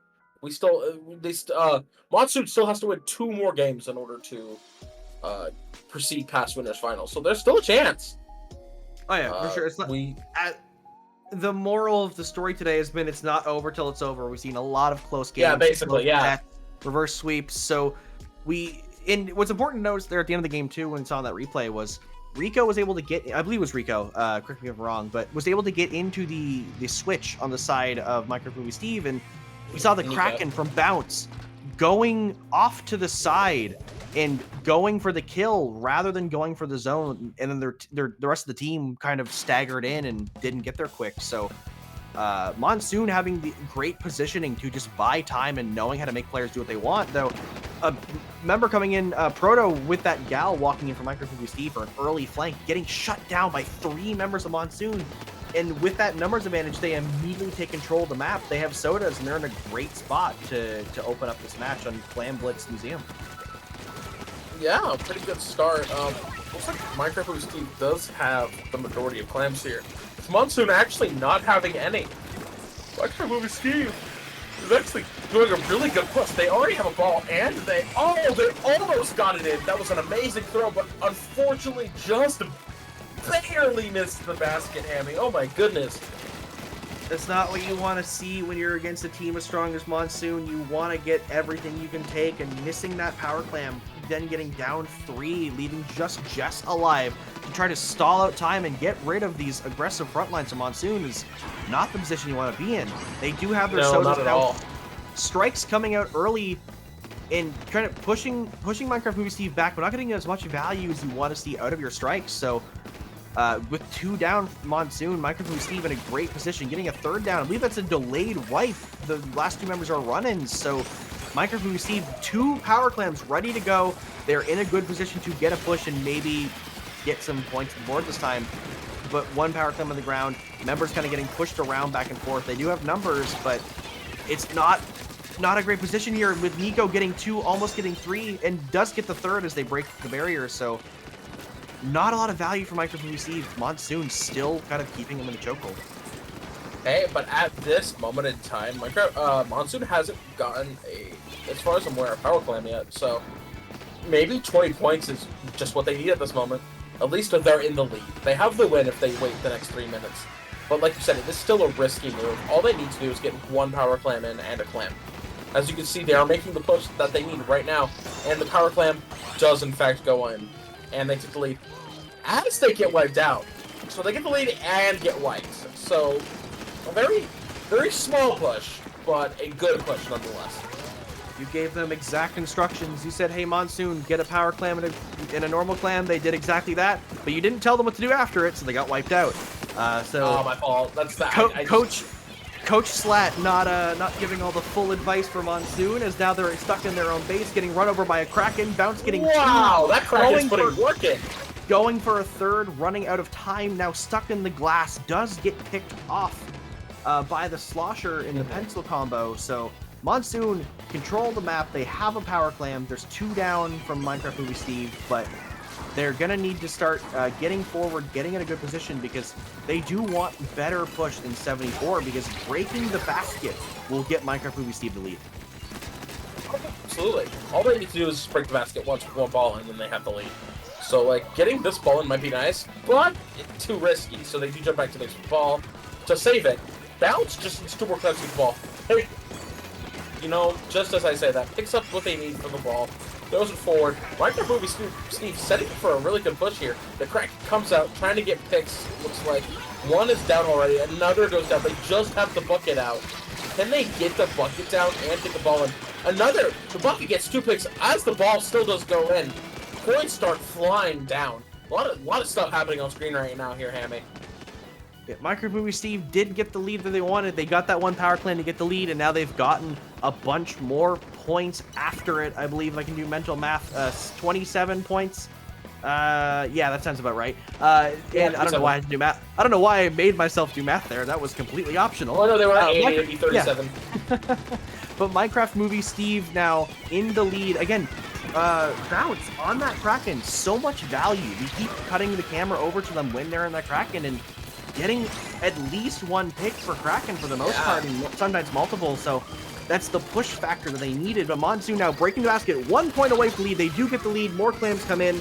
Not a comfortable lead, but a lead nonetheless. Shiny, last one alive, doesn't get any more clams. They get knocked out, and now there's the wipe. 30 seconds left. 3M SPL from Minecraft Movie Steve already in there. They're looking to make a push. They have made a power clam, and with that pity, they have a lot of potential to do damage here, but they need to get some picks. Bounce, there comes the Kraken. That's what we want to see. It gets the Gal. They're going to continue fighting. Bounce needs to get value from this Kraken, and they do. 2v2 now. Proto, unfortunately, the last one alive in Minecraft Movie Steve.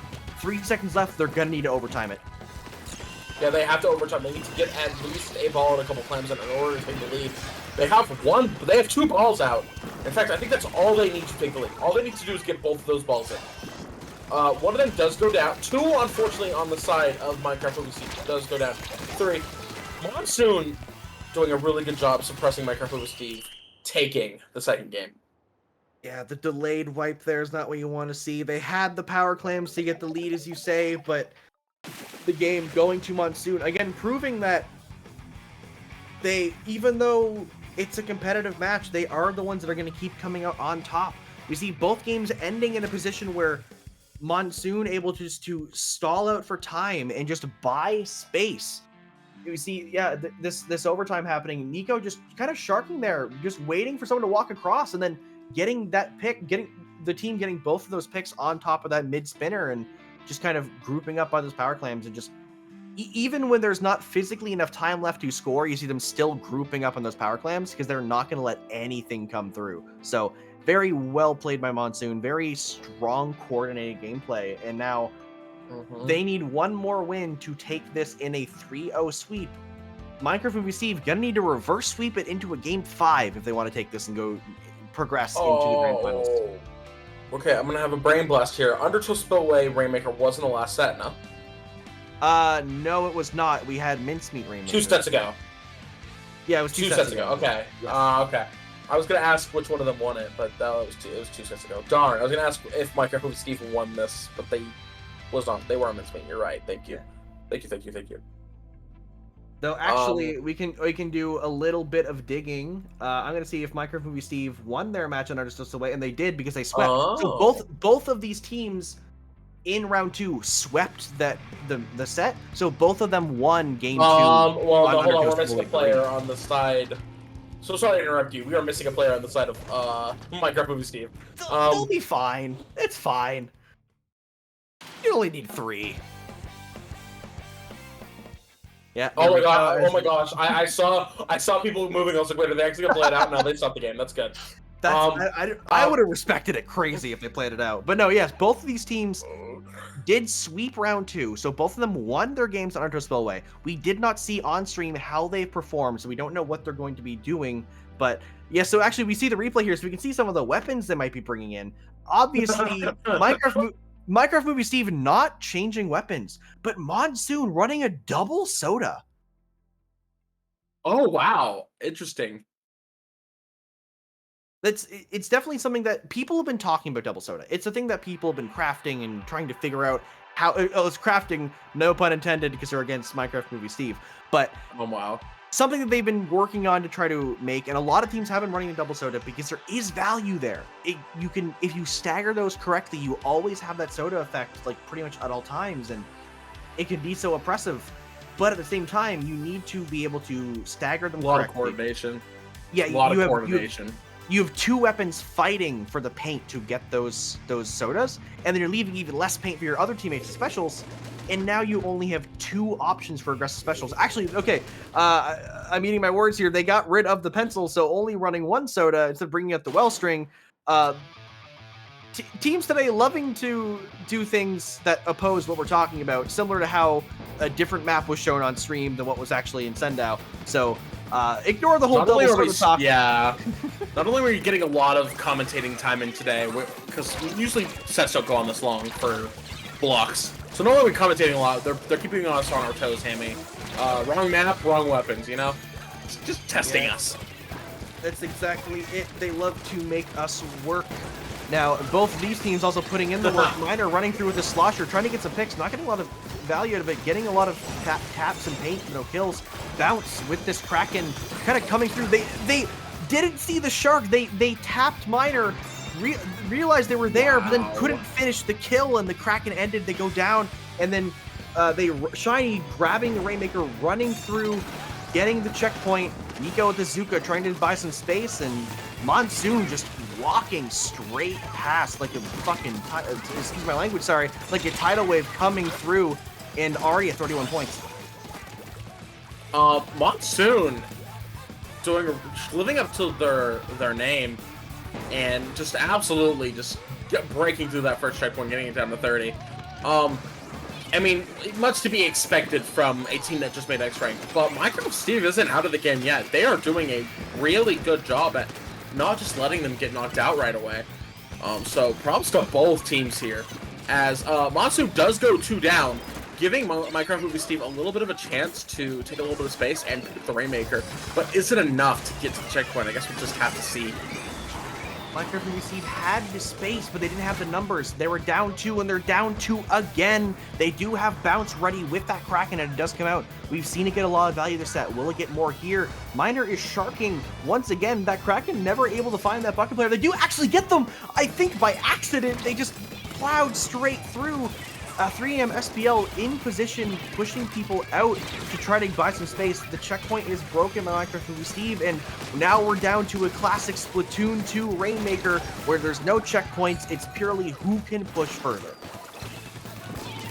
And Monsoon, Minecraft Steve has their work cut out for them. Monsoon doing a really good job at keeping the Minecraft Movie Steve from progressing any further. Interesting choice, in my opinion, personally, to pick up the Rainmaker there. I wasn't paying attention to too much to how many people are on screen, but if it's usually that far back, and the mid is not in our color, I try my best to leave it, let it reset, and try to take mid. For sure, it depends on the team. If you really want to grab, if you want to let it reset, if you want to manually reset it, and Monsoon opting out to go for that slow play didn't work in their favor, as Minecraft Movie Steve now in control of the map, in control of the Rainmaker, and now they're pushing for a lead here. Are they going to walk across grates? No, they're going to run aggressively. They do get the lead. Jess just said, screw it. We are going to get the lead, and we're going to stall out for the next 2 minutes. So, good decision there. The grates might have not netted them a lead. So, Monsoon, yeah, that was a good choice. Monsoon now able to start pushing in the map. They do, again, opt to grab the Rainmaker, not leaving it to fate to reset manually. A nice bomb from Nico onto the splash wall from Proto, getting the kill. And Monsoon now looking to take map control, and hopefully they're looking to push left. But I believe the Kraken does come out from Bounce, just jumping away. Kind of a bit of a back and forth from both teams. Minecraft Movie Steve actually taking numbers. Oh, yeah, absolutely. Taking numbers, taking names as well. But Monsoon is getting a chance here themselves to hopefully get the lead. Although there's a lot of trades happening, I will say, which isn't good when you have the Rainmaker, because you're 1 player down. 1 player has the Rainmaker. You cannot have your main sub or special during, while holding the Rainmaker. And if you're getting trades at that point, it's not what you're wanting to see, because you're already 1 player down. See here, both teams fighting in mid. Nico throwing a lot of bombs at Proto's splash walls. They want to see if they can get another cheeky kill like that earlier. The Zuka coming from behind, getting a player, but now Nico actually grabbing a couple as well. Whoa! 2 members down to Minecraft Movie Steve. Nico getting a lot of value, going for more kills with backup from Miner. Shiny walking forward, leaving Storm to grab this Rainmaker. They're looking to get a lead here. They don't need much. With 20 seconds left, they want to get the lead before overtime. Proto behind the Rainmaker gets stomped out, and now Storm walking across grates by themselves. Not a good position. Jess gets the pick. Monsoon left the Rainmaker alone too long, and even though they stopped Proto, they didn't stop Jess. 2 seconds left. Bounce grabs the Rainmaker and drops it. A huge play, unable to stop the overtime. Yeah, they wanted to stop the overtime, and now Monsoon looking to still take it. It's any team's game here. Only Jess left. They have to stop it, and they can't. Monsoon, take it. I will say, Bounce picking up the Rainmaker there might have been the bad move, because there was 1 second left on the clock, and Monsoon had already had the Rainmaker, so the game would have just ended. Yeah, unfortunately, picking up the Rainmaker in order to grab it and getting picked right at the end put it into overtime. Someone soon could take the victory there. I see the vision. Like, I know sometimes in the moment it's hard to do that mental math of, okay, who grabbed it last? Where's the timer? Like, do we get overtime? Yes, no. And again, Bounce. I don't think what Bounce did in the moment was a bad decision, because in that moment, if you don't know who had it last, you just need to get it, because you're in the lead and you don't want them to lose it. But at the same time, unfortunately, it just wasn't enough. Exactly. And in that position, the Rainmaker's popped, it's on the grates. It's easy to look at it and say, if I drop this, we win. And that's usually your win condition. In a lot of Rainmaker games is we drop it and we win. And that could have been the case if Bounce lived for one more second. The overtime would have been prevented because it would have been alive. But just one more second. Monsoon clutching that out, reacting so fast to that Rainmaker drop, and able to get the triple kill, leaving Jess alone. And Jess, I believe, did actually shoot the Rainmaker once, so only one more hit needed to actually stall that out and win. So Minecraft Steve kept that competitive. They had a lot of opportunities to win, but Monsoon ultimately taking this set 3-0. Not in a full... It was a sweep, but that third game could have gone in any team's favor. I want to make it very clear. I want both teams did amazing this set. Monsoon is a very intimidating opponent to go against. I don't know much about Minecraft Movie Steve, if they're a pickup or not. It looks like they might be. But they did a really good job against Monsoon. So with all that being said, we have, I believe, 4 teams left this tournament. We are down to the very end, and me and Slat are tired. We've been here for a while. You've heard us yap enough. I'm a bit tired. We are ready to bring in 2 new commentators, Topic and Rocket. They are going to rock it. No? Okay. They're going to be great commentators. Wow. I'm excited to listen to them. I'm going to be sitting in the chat watching the last of this tournament. So that being said, Slat, where can people on the internet find you? I do make content. I am a streamer, a content creator. You can find me over on youtube.com/Slatica or at Twitch at twitch.tv/Slatica. I stream sometimes. You can also find me over on the funny Twitter app. You can see my ad on screen at Slatica1. Hammy, where can the people find you? I do all kinds of things in all kinds of different places. You can find me on YouTube, Twitch, and Twitter at Hammy in the Wall. You can find me on Discord at HITW and on Blue Sky at hitw.bsky.social. And with that, that is the end of our commentary block. Again, don't go anywhere. We have more content. We have more matches for you, and these are the important matches. So we're going to be going again. The very good ones, yes. Rocket and Topic are going to take it away. They're going to blow it out of the water. Thank you all for watching. Don't go anywhere.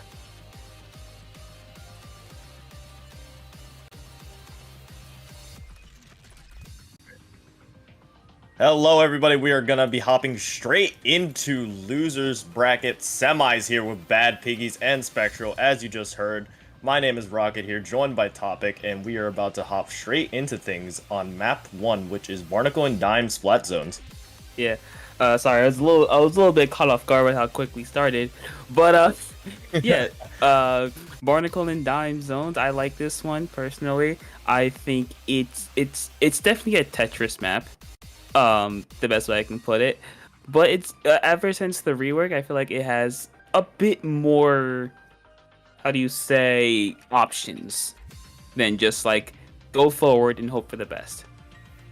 Yeah, and it seems like a lot of maps are like that, but it gives you more playing area to work with. And the teams that we are gonna be looking at today are Bad Piggies and Spectra. Bad Piggies have been pretty much a recognizable team in Prism Breaks. I believe they've played in basically every single one since we've gone here, but they've always been such fierce competitors, so we will see how well they do as we immediately hop into things. Let's see what these teams bring on this map 1.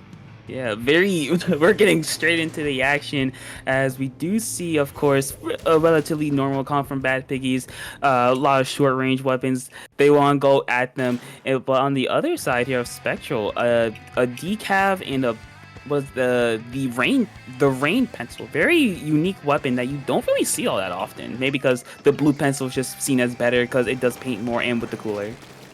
Yeah, but with them bringing that rain pencil, they're able to use that ink, that Inkstorm to be able to just contest the zone more frequently. But we see off to an early start here. Bad Piggies are already taking early aggressive control, pretty much their staple in this tournament, and of course they are running coolerless. Why would they be running cooler in such a state? But something I want to mention about Spectral's kind of lineup here, they kind of run 2 more frontline, just very hyper aggressive weapons, and 2 very more backline ones with the double backline of having a pencil and you can't do much against 2 hammers.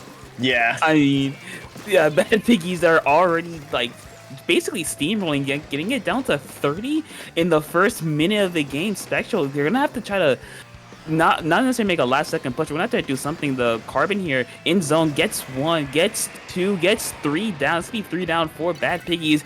An unfortunate way to end almost 100-0 in the first like minute and a half.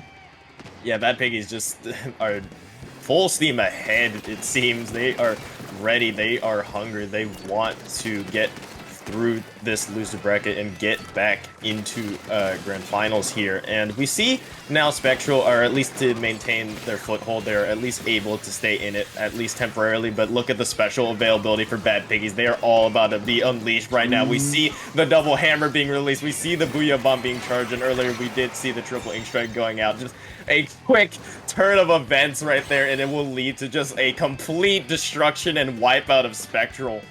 Yeah, like if you've watched Prism Break before, any of the other ones, I believe Bad Piggies is just like consistent. They've always been top 3, top 4 in that area. They've always had this really that's a very unfortunate not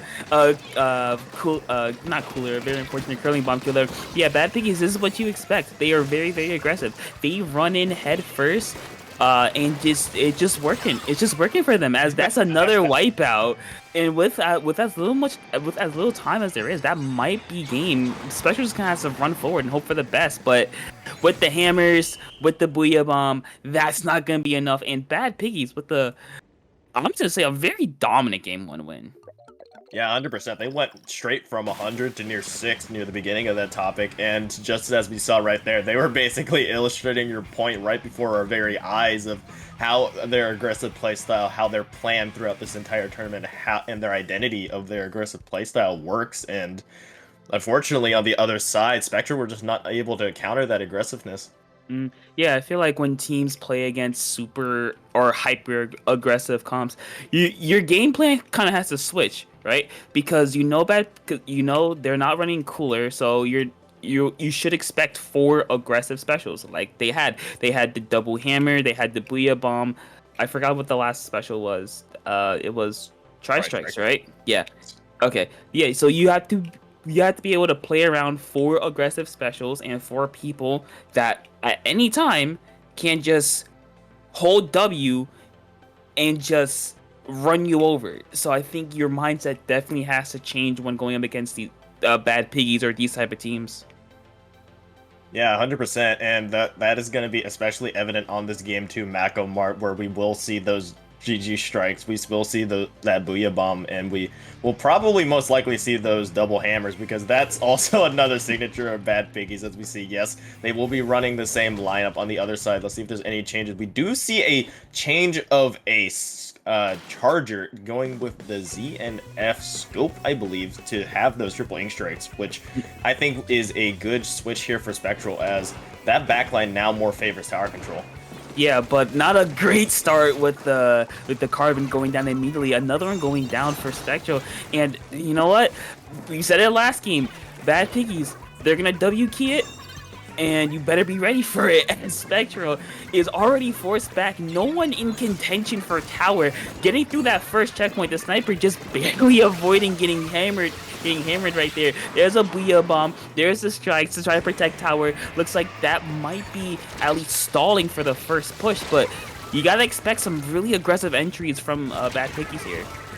Yeah, every time I see a special being used on the side of Bad Piggies, it's never a singular special being used by itself. I feel like it's always in conjunction with another special, and that just creates so much space and chaos. But actually, Spectral have been able to retake from that initial push from Bad Piggies pretty well, as they are now in great position to get towards their first checkpoint. The ZNF has the triple ink strikes available, which will go out right now to helpfully delay Bad Piggies' defense on this. And so far, it's been working pretty well, as they will take lead here.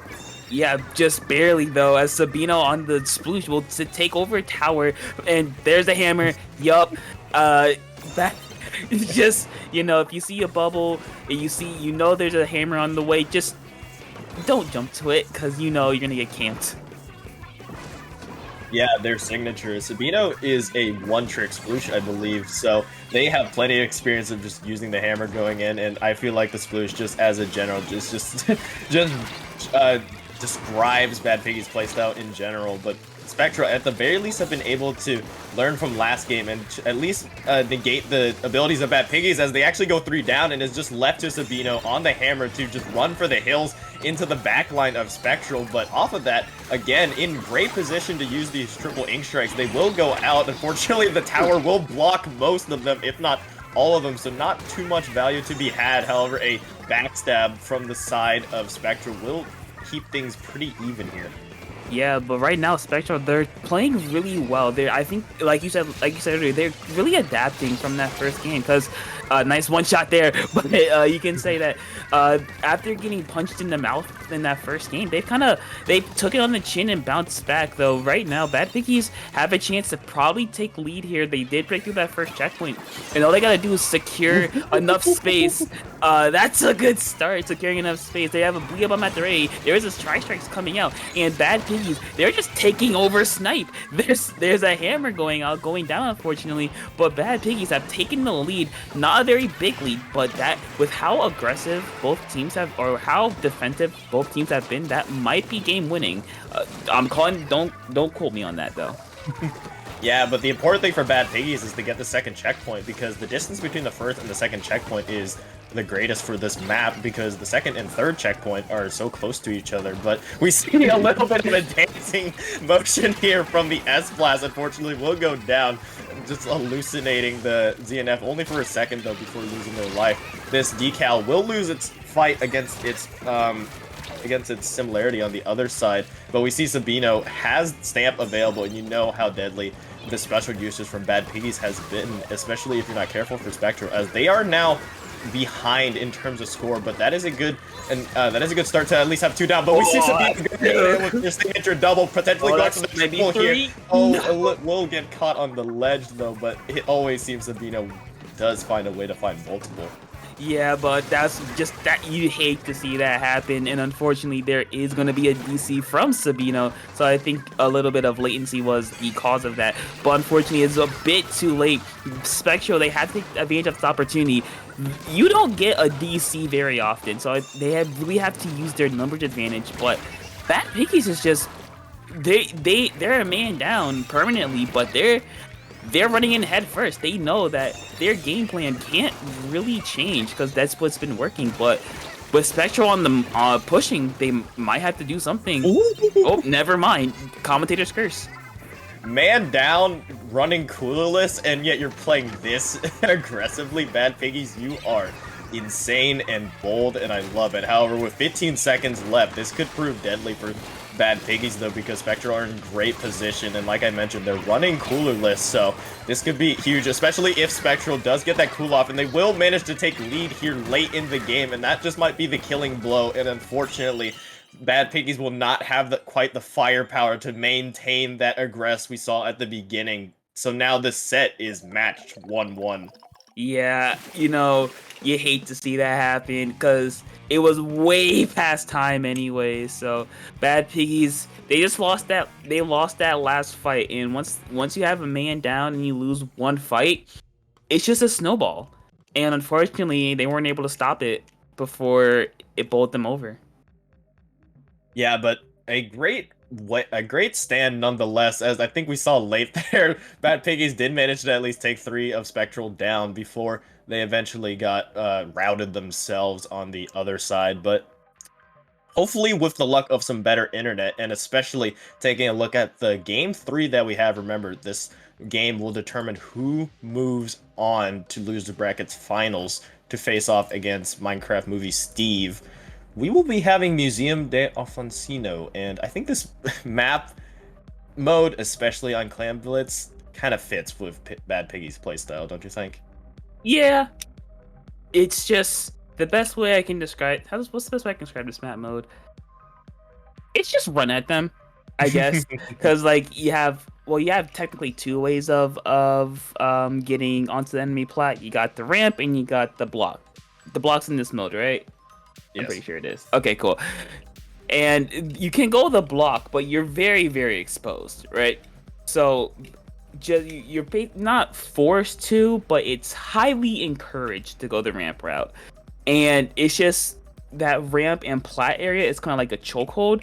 So if Bad Piggies can get on there and just kind of hold on and just run at Spectral, I fear there's not a whole lot that they can do in response.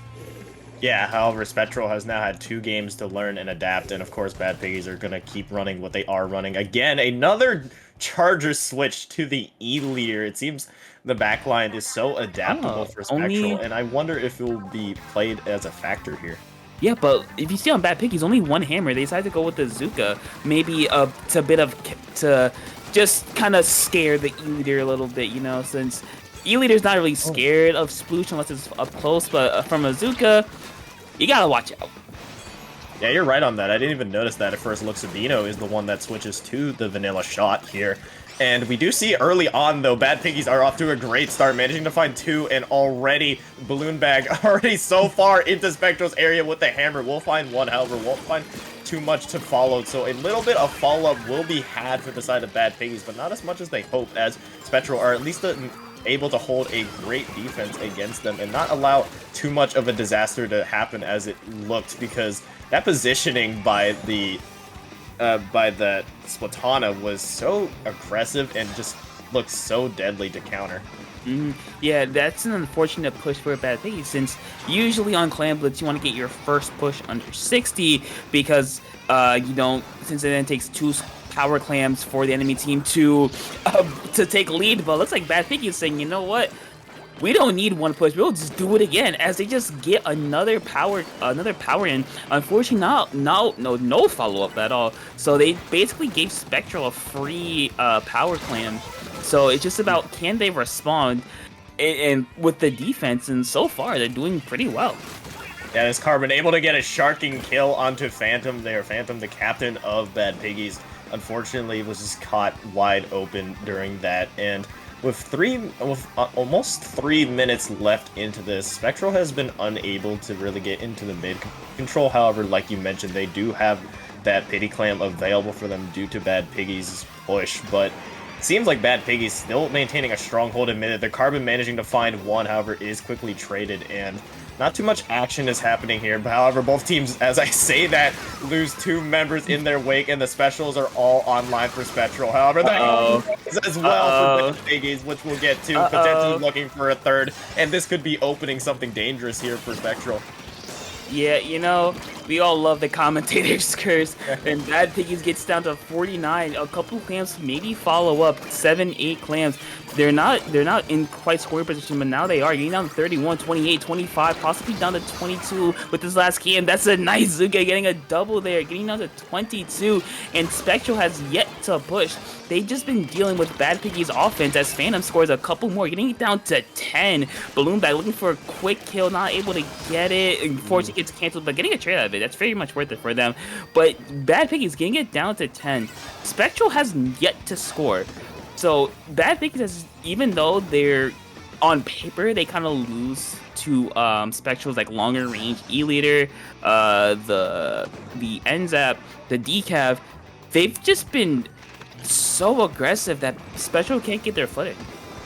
Yeah, and especially if they don't know where they are coming from. The Splatana has the ability to get a flank, however, quickly shut down by Spectral's Carbon there. Great response and great initial push. The Kraken will go in, as well as Cooler online for Spectral. This is their initiation of their first push, and Bad Piggies is just trying to stay on most defenses. Phantom almost finds 2 from that, but will go down eventually. The bubble is popped in the side of Spectral. However, the push is seemingly dying in the water here as the jumps are being camped as well, and those 2 balls that Spectral have so deep into Bad Piggy's side of the map will go down, and now with a minute left and no clams to Spectral's name, what can you do here?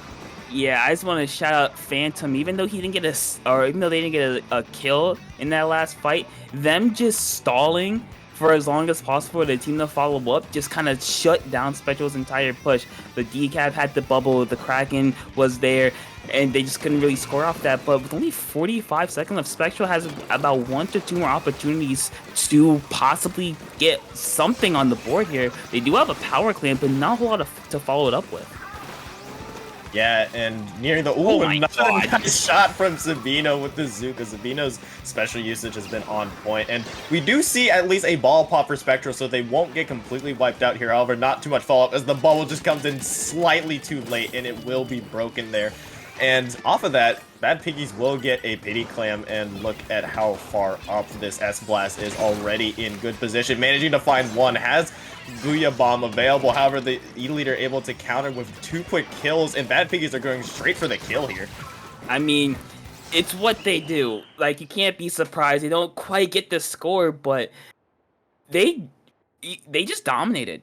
Like, I don't know what else to say. They played really aggressive. They got all in Spectral's face. They made sure they were uncomfortable. They kind of just did their thing, and it worked. And you know what? Can't fault them. Yeah, unfortunately, just unable to figure out the enigma, the aggression that Bad Piggies had. Spectral will fall down here, and Bad Piggies, just like you mentioned, just the onslaught of them were just relentless, and the only main reason why they fell in that previous map on Macromart was Sabino getting disconnected late last second, but Bad Piggies here didn't even lose mid until around, I believe, the minute mark, and even when they did give up a score, there was no follow-up, and that was just a desperation throw for Spectral. Yeah, unfortunate ending for Spectral, ending here at 4th, but Bad Piggies making their way to Losers Finals and possibly a revenge tour, because Minecraft movie Steve was the one that dropped him into Losers. So a rematch, some raised tensions, raised emotions. Who knows? Yeah, for sure. That is definitely going to be something we are going to keep a close eye on, especially since we are going to be moving into that shortly. But before that, we will be taking a very short break. We will be right back for Losers Brackets Finals here in just one moment.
Hello, one and all. I hope you're ready for some more Splatoon action, some Prison Break action, as we have our losers finals, a rematch of winners semis, which is Minecraft Movie Steve, aka Jack Black, versus Bad Piggies. I am Topic. I'm joined by Rocket, as Rocket today. I'm excited. How about you? Yeah, I am. This has me interested because the previous matchup between these two teams went all 5 games with Minecraft Movie Steve barely coming out in the very end on Game 5 Tower Control Ship Shape. But switching away from that, let's take a look at Game 1 of this, and we are seeing an interesting lineup coming out on the side of Minecraft Movie Steve. We are seeing the Rapid Blaster and a 96 Gal Deco, which you don't see often at all.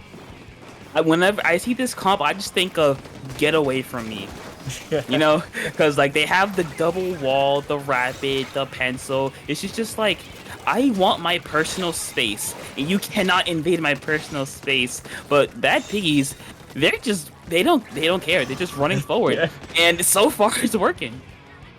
Yeah, like you mentioned, the Minecraft Movie Steve comp is just get away from me, and Bad Piggy's comp is like get over here, just like straight up in your face. So it's definitely going to be an interesting way to see how these two interact. And off the rip already, Bad Piggies are able to strike first and still maintain zone control a little bit. However, it is still heavily contested as now a player up, Minecraft Movie Steve, are able to use their cooler and develop a position here. As all 3 members of Bad Piggy still remaining are clumped together here on the mid side. One does fall, and now it looks like Minecraft Movie Steve off of that will gain the advantage, managing to find 3, managing to find the wipeout in that, and now finally able to develop a foothold and take the lead with it.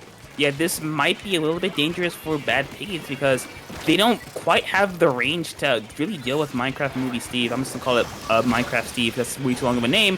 But it's just about how can they deal with Bad Piggies? That's a good start. 1-for-1 trade here. But you really have to be worried because if you use too much of your resources too early, you have to really be content with giving up a lot of space. Because right now, Bad Piggies, they're kind of uncontested, getting 2 down, going for zone only with the 96 and rapid there. They can just outpaint them relatively easily. Yeah, a kill there from the stamp. Another one taken by Balloonbag, potentially a third, not quite found, but this could potentially lead to a wipeout, and it will lead to a quick wipeout. Bad Piggies are able to strike back with such a force. However, there is a bit of a score hill to climb, if you will say, and Booyah Bomb is actually available for Bad Piggies to potentially stall this out even more. Sabino has the Zuka out, popping it right now, trying to find some value with it. However, the Killer Whale countered straight from Minecraft Steve is able to shut that down pretty effectively, and Bad Piggies, although able to close the lead a little bit, they are still fighting contestingly over mid as Minecraft Steve has still yet to cap the zone, however. Yeah, but Bad Piggies might be able to take lead here. 2-for-2 situation here. Bad Piggies does manage to take the lead. It's about 2 minutes. I've been a semi-strong hold here. Not a good start, but Minecraft Steve has to try to get something going. That's a good start. 2 down, the whale's out, just a T-Tech. Phantom forced to back away, goes down unfortunately, and now Minecraft Steve has the opportunity to kind of flip the table in a sense. They have an opportunity to try to push Bad Piggies back. Balloon tried to sneak it, didn't quite work. I found out immediately. That's a really quick kill though. Bad Piggies, what I can credit them for, they're really quick at responding. Like they will go one down and immediately get 1 to 2 kills to try to keep things as even as possible. Yeah, and the specials are all online for Bad Piggies now. This is proving your point exactly, Topic, of what you were mentioning. They are able to strike back with such a force and are able to dislodge the members of Minecraft Steve a little bit off the point. However, it is still fiercely contested in mid here as both teams are maintaining a zone. They actually flip their alternate zones, but a stamp kill is to be had. Another one not quite to be had, but at the very least, that Balloon Bag is able to scare off the members of Minecraft Steve and continue to tick down the penalty points of Bad Piggies. However, Minecraft Steve are still not letting anything happen, as it just seems like a back and forth whenever each teams have specials online. Topic. I mean, that's just perpendicular play styles. What can I say? Like, you have one team, very, very long range, or not very long range, but you know what I mean, right? It's like longer range than Bad Piggies, kind of that keep away, and you got Bad Piggies we're gonna run at you. Deal with it. And so far, Minecraft Steve has been dealing with it, but not enough, as Bad Piggy still has control of zone with about 20 ticks left. Minecraft Steve has to try to get into zone here, get a pick or two. Not the best start for them going 1 down, but 10 ticks left. This might be game here.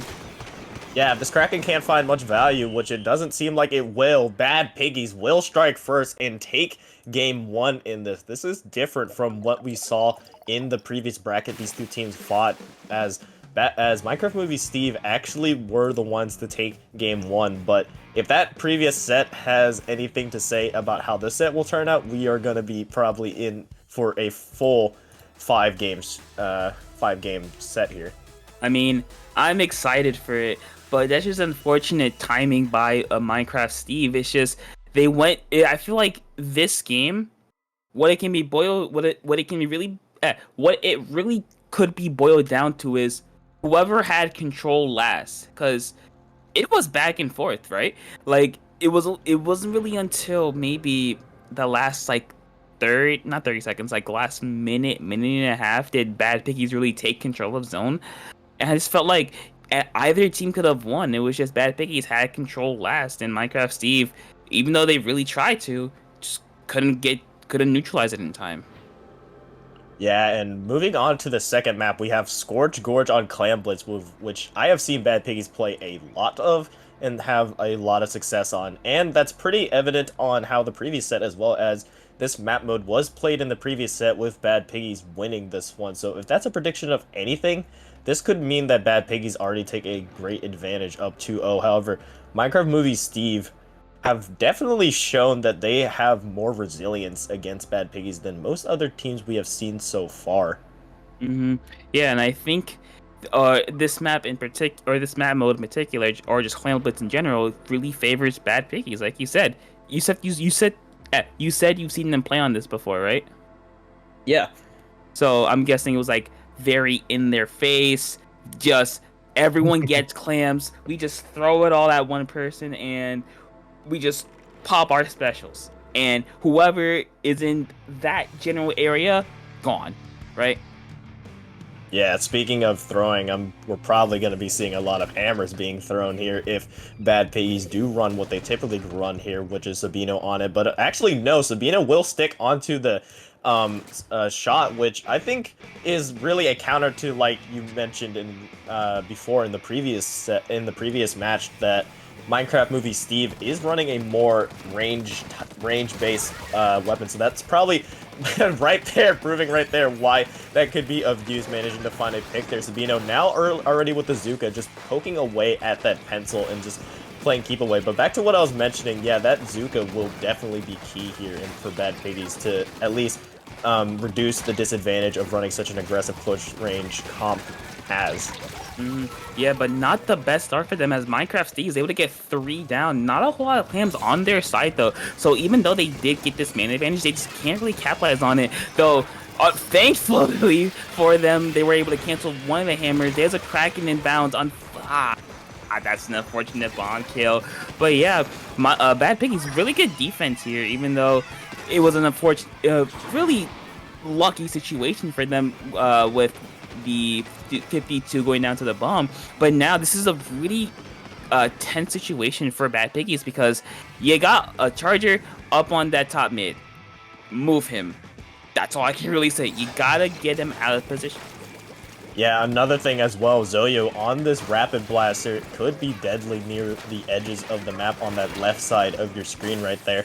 Just able to camp near the ledges, because Blaster, there's the main weapons you have to worry about ledges are Blasters and Splatanas, but we see Balloon Bag going in already, trying to find more picks after that initial good hammer kill, going 2 down, 3 down actually. Minecraft Movie Steve are just left with just their anchor left with the ball, and off of the backs of that, they will get first strike. The bombs go out as well to secure this, and just waiting for the triple ink strike to go out as well to further secure their lead. The clamps will go in, and this player trying to just remain hidden. The S-Blast will eventually be found, and will be forced to throw all their clams in, but 56 scored for the side of Bad Piggies is a great initial push. However, look at the clams now that Minecraft Movie Steve has. Yeah, this is the yin and yang of Clam Blitz. You can get a really strong push, but you give your opponents a lot stronger because right now they have 2 power clams along with what 12 more clams in reserve. So it's about how carefully can Bad Pookies play. Unfortunately, Sabino able to get one, but Bounce gets the ball in. There's another kill. There's a Kraken coming out for them. Down to 54, 51. No one's back there to get the pity right away. But thankfully for Bad Piggies, they have time to respond. Getting 1, getting 2. Jess is there, not able to give a jump in time. But yeah, great response by Minecraft Steve. Now it's just can they respond again? Can they play good defense? And with how this game's been going, I think they can. Early there, I noticed that Proto on the side of Minecraft Movie Steve, unfortunately, did get taken down with the pity clam that Minecraft Movie Steve had. So there will be no more clam had for Minecraft Movie Steve to be to potentially go for a sneak play because that was quickly shut down. But also because of how aggressive Bad Piggies are able to counter this, and once again flipping the lead for their side. Phantom here on the side, also building another clam to potentially sneak in there, trying to find a jump or a potential get in, however, not to be found there, and they will just try to run away with their lives. Yeah, keeping that clam alive is really important because, one, you strengthen your next push by a lot, actually, because the power clam will just reset the timer on the basket and just score you 20 points. Which either basically give you a nice way to win, or just eat through your penalty. But it's just now Bad Piggies are a little bit on their back foot, kind of neutral right now. Savino with the Zuka trying to find a pick, not able to find one more shot left. Seeing someone in the corner, not able to get it, but no one's going down. But we're in a very dangerous last minute for both teams because they both know that anything can happen. But a good start for Minecraft Steve though. Yeah, anything can happen, and right there, 3 players go down for Bad Piggies. There is the push from Minecraft Movie Steve. They are all in position. Look at the amount of clams that Minecraft Movie Steve has, continuing to extend that lead, and there it goes, 13 left, only needing a couple more clams to potentially go for the knockout bounce. Using the Kraken, there's 3, a giant 2. distraction. There's another couple clams going in. They just need 2 more clams to go in to potentially go for the knockout blow. However, Bad Piggies are able to at least rally to prevent that, so they will fight another day. However, with 10 seconds left and now overtime looming, Bad Piggies have one last chance. Yeah, they only have a minute left. It's about how quickly and how effectively can they use their specials. They have Bazooka and the strikes at the ready. They pop both of them. That's 1 down for Bad Piggies, 2 down for Minecraft Steve. That's 2 down on both sides. There's a hammer in the way. There's Balloon Bag going for the hammer. Naibik gets 1. But will they have the follow-up for it? There's a couple more clams going in, down to 36. Not a whole lot of follow-up. They have 3 clams, 7 clams at the ready. Keep on. They need a couple more, I believe, like 5 to 6 more, down to 18. Bad Piggies trying to end this game right now. Running in, Sabina with 7 clams to try to score 12, 9, 6, 3. Gets it. It's Sabino and the rest of Bad Piggies just out of nowhere were somehow able to take the lead very late in there, and just their ability to completely deny any defense from Minecraft Movie Steve there, just able to completely shut them down because that basket was open for so long. Topic. I mean, that was what, like 20, 30 seconds it was open, right? Somewhere like that. That felt like forever. I'm just gonna say, be honest. I felt like it was open forever. So yeah, just their ability to just we keep seeing it over and over. Like, if they aren't playing aggressive on the offensive side, they just counter with great defense and a quick counter attack, which we saw right there. Just Splatoon in a nutshell, it is never over until you get a knockout, and it's never too great of a lead to come back from. Yeah, but here we are, game number 3, Minecraft Movie Steve on their final last line of defense here on Hagglefish Zone's market. We might be in fate. We might see a reverse sweep, but with how strong Bad Piggies is looking, this might be it. Yeah, and on tower controls specifically, just something that we we didn't see this particular map mode in the previous set. However, we did see that the only tower control map that was won was by Minecraft Movie Steve. So potentially they have a different lineup, or their weapons and strats may work better on this, because even though they are down 2 games in this set, Minecraft Movie Steve have been able to keep both of those previous games very close. Yeah, but here we go. No changes from either side. Both teams feel very comfortable with what they have. And I think just in general for Tower, this kind of favors Minecraft Movie Steve's map, because they're allowed to just kind of clear an open path for Tower. They have that range advantage. It's just about, again, can they counter Bad Piggy's outward aggression? Yeah, and a great initial push from Bad Piggies, able to get 2 players down already and have the triple ink strike and a stamp available for them already. There go the strike right there. A Kraken on the other side to just try to stall out Bad Piggies a little bit. Sabino has Zuka available for them to potentially find some value there. Will manage to find one, just shooting at the tower now. Also the Booyah Bomb thrown out as well, but no players from Minecraft Movie Steve will be found in the wake, as of course, as soon as I say that, the deco does fall for them, and the specials again going out for Bad Piggies again. Just their ability to get these specials out and fast. Yeah, and they might have a hard time getting to it. Okay, well, never mind. Bad Piggies gets away with one of the biggest threats to them in an instant getting through that first checkpoint, but just, the best defense, just staying behind the pole, it's not gonna work for them as they get flanked. And now Minecraft Movie Steve has their first opportunity to really get a nice hold here. They have the Kraken, they have the they have the cooler in a second, they have the 50, they have the whale. This is the opportunity to really, or possibly get through that first checkpoint, even maybe go a little bit further. Yeah, I've seen some good things from Minecraft Movie Steve, especially Proto on that 52 gal, was able to get that flank, which led to the Bad Piggies wipeout. But we see quickly here, Bad Piggies once again with a quick counterattack, as always, already with 2 players down for Minecraft Movie Steve. The other 2 players will just have to fall back and try to maintain as much ground as possible here, as they are just trying to hold on to this mid control at least until they can rally a good defense. Their stamp goes out for the side of Bad Piggies, trying to find value. Bounce will be able to quickly counter that quickly, and as well, getting Kraken off of that Keeley could potentially lead to another Minecraft Movie Steve push. Maybe not, as the Kraken is forced to jump out or forced to back out, going down, and Bad Piggies, we've been saying this all set. We shouldn't be surprised, but they're just holding forward. And it's working out in their favor with another one down. The 52 down, the Rapid Blaster down. Now they really got to deal with this pencil, get it out of the way. They do have a hammer, possibly throwing at it, but they don't quite get the pick, but does get some damage on it, forcing them back away. But now, Bad Piggies, they're trying their hardest to really get something going, but just getting through this second checkpoint is going to be very, very difficult unless they can do something like this. Just get 2 down, just keep Minecraft Movie Steve at a man disadvantage, and so far it is working, getting through that first checkpoint, bounce on the Kraken, able to push Tower back a little bit, but unfortunately he's gonna get canceled here.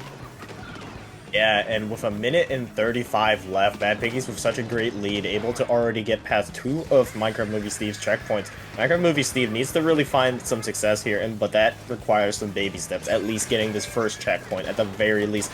Getting themselves in position to succeed. Zoyo being the anchor for this will shut down that hammer. That, at the very least, what we've seen from Minecraft Movie Steve is they've been able to limit Balloon's just ability to really capitalize on that stamp. But off of this, we will see a bit of an advance for Minecraft Movie Steve. However, the players are just not there to really take advantage of the early success, as Bounce just trying to chase will finally find that Kraken kill.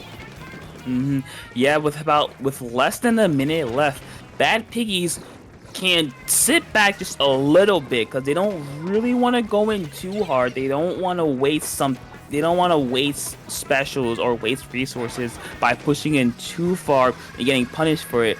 But right now, with Minecraft Movie Steve pushing, they're going to be in a little bit of trouble. But there is Balloon Balloon with the hammer, just kind of forcing him away from tower. Fortunately, gonna go down. The whale's out, the Kraken's out. A little bit of pandemonium as Bad Piggies are gonna go 2 down. And Minecraft Movie Steve has an open path to the first checkpoint. Yeah, the Healy Phantom has those GG strikes just waiting for an opportunity to strike. There go the strikes right now, and off of that, the rest of the members of Bad Piggies will flow in to try to shut this down. The pinch from Sabino as well on the flank there, managing to take down the back line of Minecraft Movie Steve and complete the sweep for Bad Piggies. That is a major surprise considering how the previous set turned out, going 5 games, but Bad Piggies just with 3 straight move on and punch their ticket to grand finals. They had an agenda. They had a plan. They had a mission. Whatever other word you can use. They had a mindset of what they wanted to do, right? And they did it. They made their way to finals. They beat the team that put them into losers, mind you. They beat them in the first 2 games were close, mind you. But that last game was super dominant from Bad Pig, or not super. They were just a very good win for Bad Piggies. I think they've proven themselves and they're ready for grand finals. Yeah, but what awaits them is probably their biggest and toughest fight yet. Monsoon, X Division X Luddy team, and they are there for a vengeance. It is the 1 seed versus the 2 seed Bad Piggies. This is going to be a intense battle for sure, but before we get to that, we will take a momentary quick break to kind of build up the suspense a little bit, but also wait for these teams to get into the lobby. But before you go, make sure you don't go anywhere, I should say. But if you are to go anywhere, go get a snack, but don't go anywhere too far, because we will be right back in Prism Break number 5 for Grand Finals. Yeah.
We have made it grand finals, best of 5 of number 5, Prism Break number 5 here.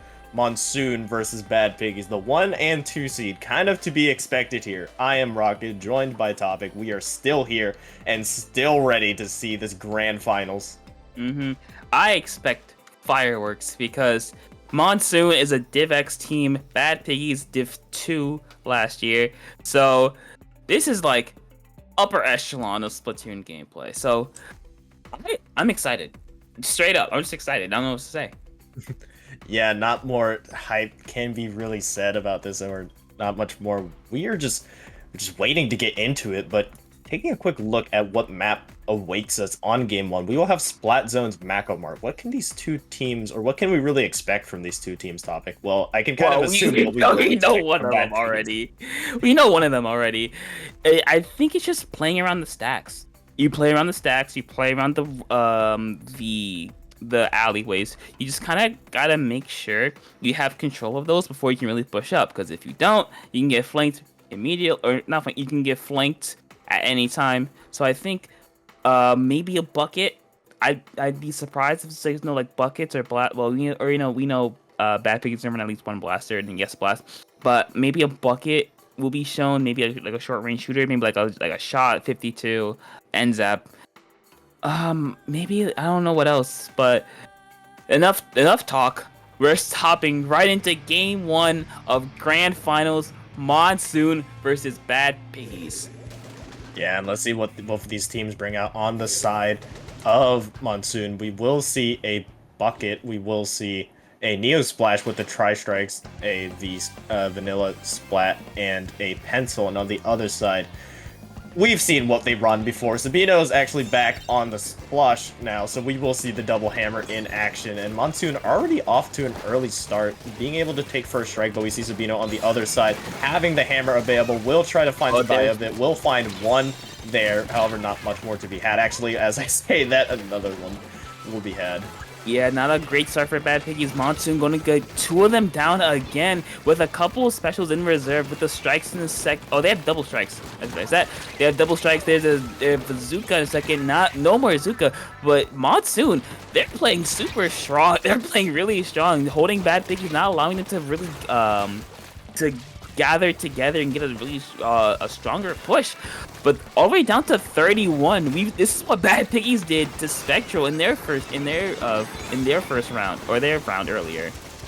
Yeah, just not looking back at all, unable to get in there. Bad Piggies, this is something we haven't usually seen from them, just unable to really contest the zone as much. The specials go out, sure, for Bad Piggies, however, not much of a stronghold to be had, as another triple ink strike on the side of Monsoon will clean up the rest of that. And with just 8 seconds left, it is just left to Balloon there to really paint the zone, but the rest of the members of Bad Piggies will eventually trickle in, but zone yet to be capped.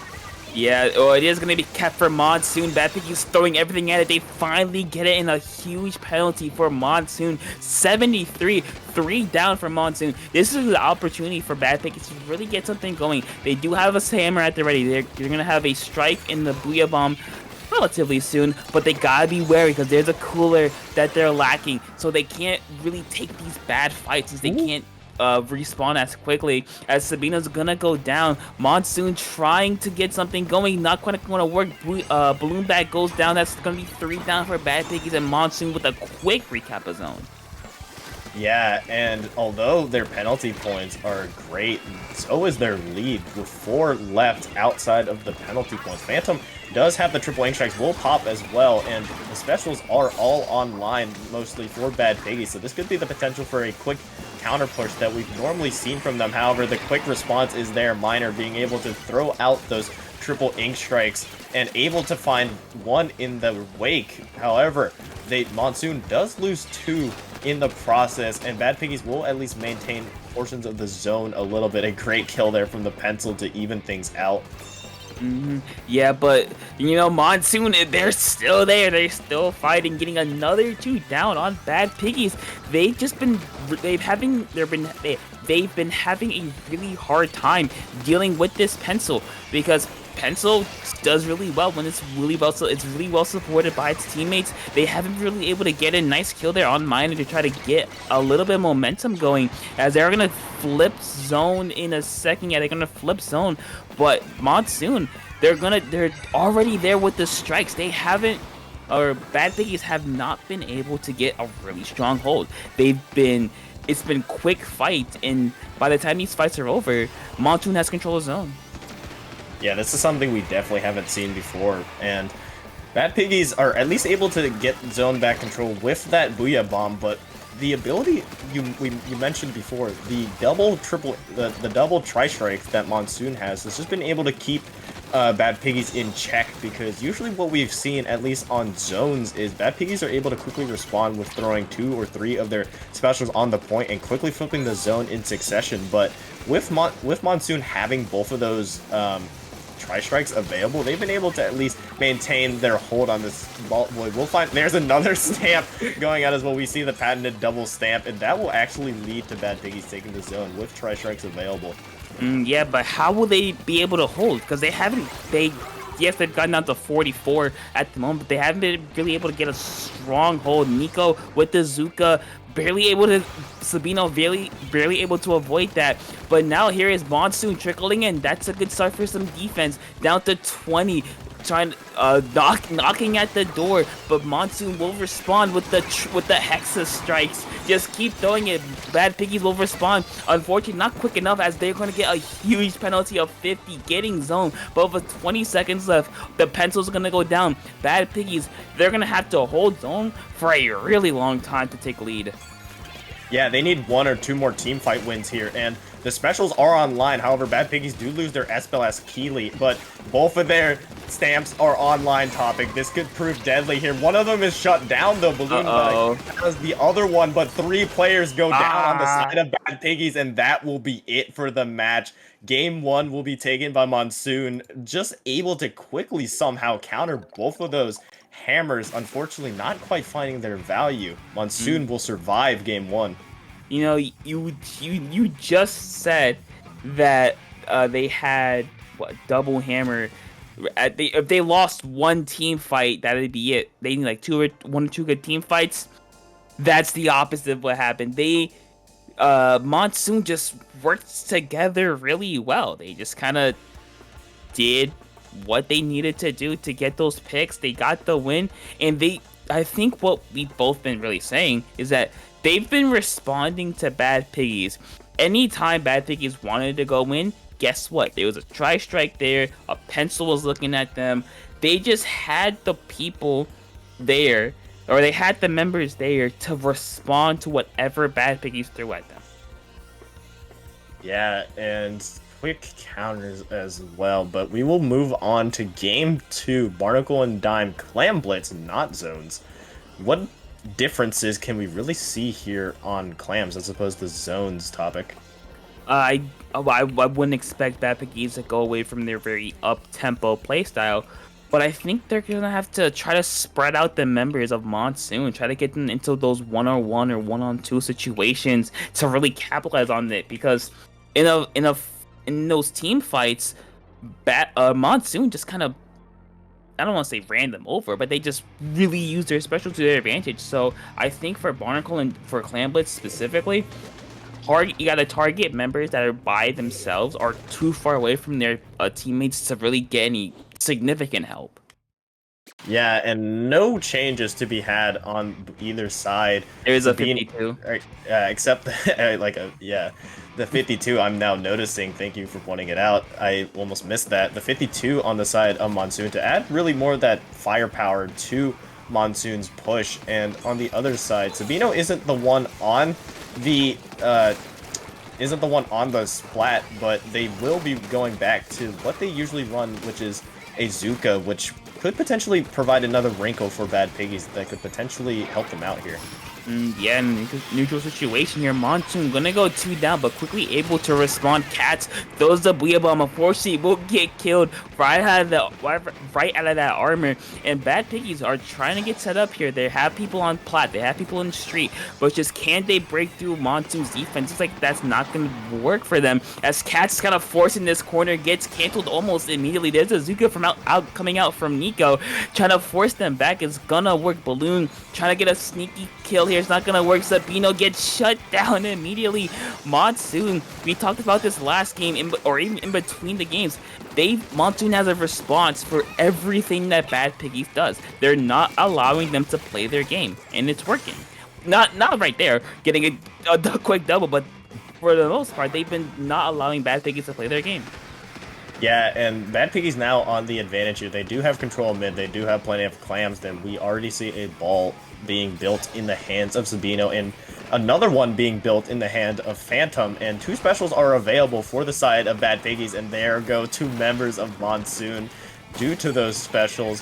However, not much of a advantage can be had here, as Miner does have those triple ink strikes available to at least delay the push of Bad Piggies. However, they will get run down by members of Bad Piggies. Nico here trying to avenge their teammate in the wake of that, and just trying to be a thorn in the side of Bad Piggies. Will take out Phantom in the wake, and Bad Piggies not able to find an advantage, but as I say that, Sabino does pop the stamp and manage to find one. Yeah, Monsoon are forced on their back foot. Bad Piggies has the ability to score. They do score, but not a whole lot of follow-up. Only 3 clams in reserve. Well, there's a couple more. You're down to 71, but Monsoon quickly able to respond, shutting down one of them. But Bad Piggies, Phantom is still scoring down to 53. That's a pretty good first push. They might have a couple more. Sabino coming in with a couple more clams down to 47. They're keeping this basket open for as long as possible. 44. That's a great first push for any team, really, but especially for Bad Piggies.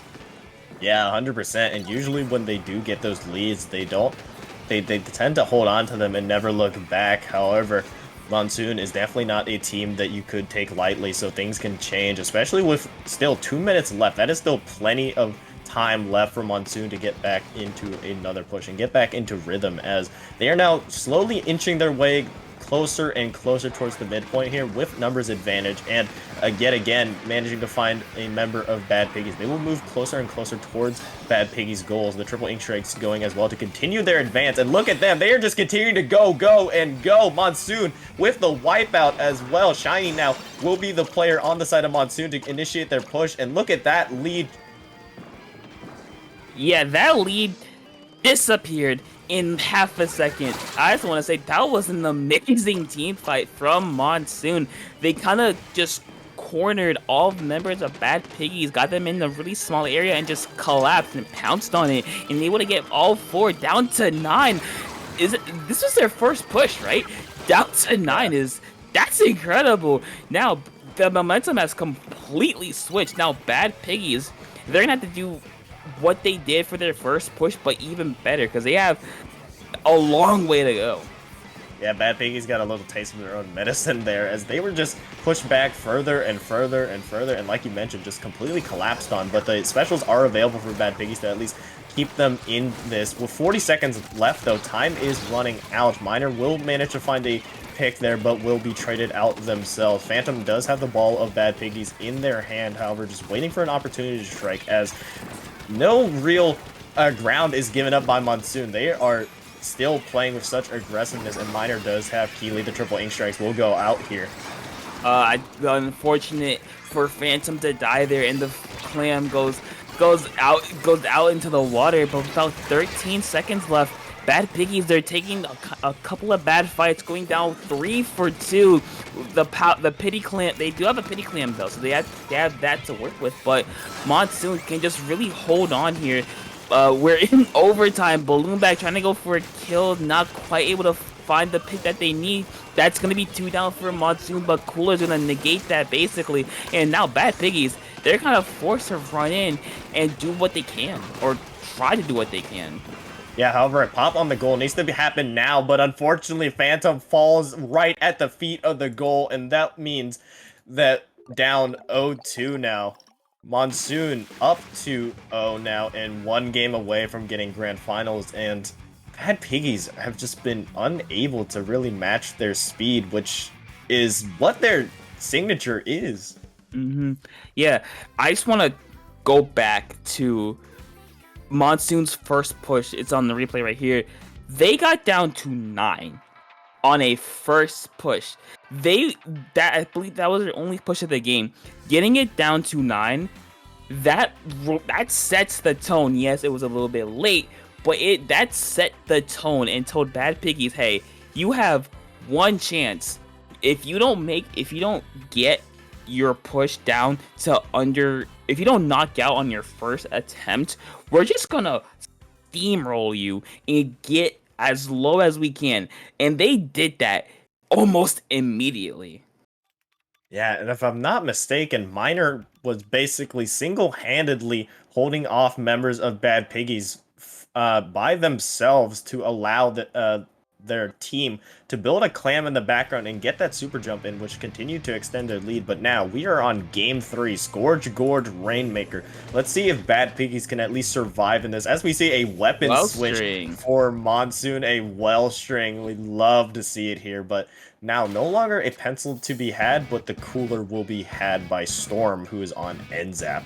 Yeah, this is Bad Piggies. They're gonna have to bust out all the stops here. Going for a pop, they're gonna get it. But now they're gonna have to deal with this well string. I'm sure we both know weapon that paints surprisingly a lot, and it'll be very deadly. That's a good start. That's gonna be 2 down. Shiny sneaks their way through, and Bad Piggies, they're in their zone right now, getting it through that first checkpoint in the first 30 seconds, and they have no sign of slowing down. Going it down to 45. You're gonna get stopped though by that Zuka shot, but what an opening from them, and they're still going, or potentially. Backs on the wall. Game and set on the line. They are just moving forward. Sabino continuing to just charge straight in as well. Will extend the lead down to 29. Just Bad Piggies are they just run straight at you with no fear in their hearts and with nothing to lose. What can you really expect else for them to do? But yeah, like you mentioned, that push is just straight into the hearts of Monsoon, but the Rainmaker will be reset in mid here, so Monsoon will have an opportunity to at least rally themselves. However, they are still kept out of mid as they are 2 players down. Yeah, now Bad Piggies, they're going to continue going, maybe not get any additional points, but just keeping the Rainmaker on Monsoon's side will be very, very useful, as the Rainmaker just barely dodges a Zuka shot. Unfortunately, they're going to be left alone in this corner trying to stay alive. Nico not able to get the pick. Phantom just trying to waste some time, waste as much time as possible, getting another pick, just staying alive, making sure that clock runs for as long as possible. But that's really what you want to do here. You want to slowly push up, waste as much time as possible. That's going to be 3 down for Monsoon. Unfortunately, they will have cooler, so not a whole lot can be gained from it. And Bad Piggies, they're still going. They have nothing, they have nothing to lose here. They're gonna W key it and hope for the best. Yeah, however, with 5 seconds left on the Rainmaker, Phantom just has to bum in and try to create as much space as possible. Unfortunately, will get stopped by a quick burst bomb, and quick with the response as well. Monsoon are continuing to push Bad Piggies out of their space. Sabino, really the only last member left alive for Bad Piggies in any position. But look at the quick response here from Monsoon, able to quickly counteract off of that great defense. They are now quickly able to turn defense into offense, and they are able to get the first checkpoint off of that. However, Bad Piggies are here to meet them. Yeah, Bad Piggies had a really great response on defense, but now Monsoon are going to be forced a little bit back, though. With Shiny on the well string, they can kind of just sit there and get some jumps, and that's going to work. That's going to be 1 down. Unfortunately, the Rainmaker is going to reset Storm with the cooler. They're going to try to keep this aggression going as long as possible. Down there with less than 2 minutes into the game, Monsoon, it feels like they can still win this if they just win one big team fight. Yeah, and 2 players down on either side, but Nico in great position up in front of Bad Piggy's faces, just being a giant distraction while the rest of their team rallies behind them in mid to be able to farm their specials, be able to get the Rainmaker, and look at this front that Monsoon is bringing, the Zuka being popped, but Sabino just waiting to strike, trying to get the Rainmaker, will find the Shark on the Rainmaker and stop it just in the nick of time before Monsoon can push it any further, and a great Shark on the side of Bad Piggies will lead into a counter push here on the right side, just going around. Phantom will be the Rainmaker carrier, but is isolated in that corner left to their own devices and will go down. Now with a minute left, it is crunch time. Yeah, two for two on each side, 1 for 1 on each side. Phantom's the last one respawning. They're gonna have to hold off Monsoon for the last minute of the game, but you know Monsoon's gonna give them everything they got. They want to end this game as soon as possible. All of Bad Piggies are up here in their court trying to play some defense. That's a good start. 1 down. Nico with the cooler or with the Zuka, not able to get anything. Cats though, that's gonna be 3 down. A delayed white miner here gets 1, goes down, but with 30 seconds left, Monsoon, they kind of had to go for the Rainmaker and get the kill as quick as possible because they have 25 seconds. Bad Piggies has 3 specials on the board. It's looking good for them. Yeah, and it looks like they are just going to be trying to run for the hills. However, Sabino is the Rainmaker carrier and is a little too far forward for the rest of their team to really help them. 10 seconds left. Bad Piggies have 2 specials available. The Zuka for that shot and the Booyah Bomb. Keely, I think, will be add for Bad Piggies. If they can get these specials off in a great amount of time, they can potentially get the Rainmaker here in 1 swoop. The Booyah Bomb will get canceled though. Keely, and this could be dangerous here. The Zuka will go out and they will shut down Monsoon there at the very end. That was almost dangerous for Bad Piggies. They do stay afloat for now, however, quite a hill to climb. Yeah, they're doggy paddling in the Atlantic Ocean right now. They're hanging on by a thread. Thankfully, the lucky Zuka kill by Phantom there is gonna at least extend their lives just a little bit longer. But Monsoon, Bad Piggies, they had nothing to lose. They just ran forward, got down to 29, and just played some solid defense there. Even though they knew Monsoon was coming at them, they stood their ground, and thankfully for them, it worked. Yeah, but you're seeing on your screen right now, the game, already 45 seconds into the game, that was the game-winning push for Bad Piggies. That's all they needed to do at the very beginning. Just go straight in and extend that lead so far that they were able to hold on for the entire game. But moving on now to game number 4 in this set, it will be on Robo Ramen, and it is Splat Zones. And if Game 1 was any indication of what Monsoon might bring, I'm sure we are going to be in for a lot of ink strikes. Yeah, I think this map in general favors Bad Piggy's comp because you're just allowed to flank. Very rare in this game, so you're just allowed to go from a lot of different angles. But like we said in the first game, Monsoon, they played really well. It's just they were able to count. They knew what Bad Piggies wanted to do because not a lot changes from game to game for them for the most part. They knew what they wanted to do and they just countered it so well. So I expect a lot of the same kind of game plan from Monsoon. Maybe a couple switch ups from Bad Piggies, but I don't know what else to say. Yeah. It's kind of a coin flip, really. What kind of lineup you want to see from Bad Piggies? Do you want to go that Zuka with that Zuka available, or do you want to go just straight up charge you down with two stamps? Because Keely, I think that's what their strategy has been with having the 2 stamps is not only can you just pop them both at the same time, but they synergize with the other specials that Bad Piggies use every single time. Like, if you have a stamp available with triple ink strike, the triple ink strike can disorientate and just deter any enemies from going into it, and they can force them to go towards the stamp. Or Booyah Bomb doing the same thing. Yeah, but you gotta remember, they ran that in the first game, and guess what? Monsoon responded. So it's like this. You have, if you're Bad Piggies, right? You're gonna have to think, okay, what went wrong that first game? Okay, how can we counter that? And if I'm trying to think about it, their best counter is just tighter execution and just better ways of like rolling out, better team fighting. So, there's not a whole lot I can really say in favor of Bad Piggies. I just hope that they kind of clean up everything.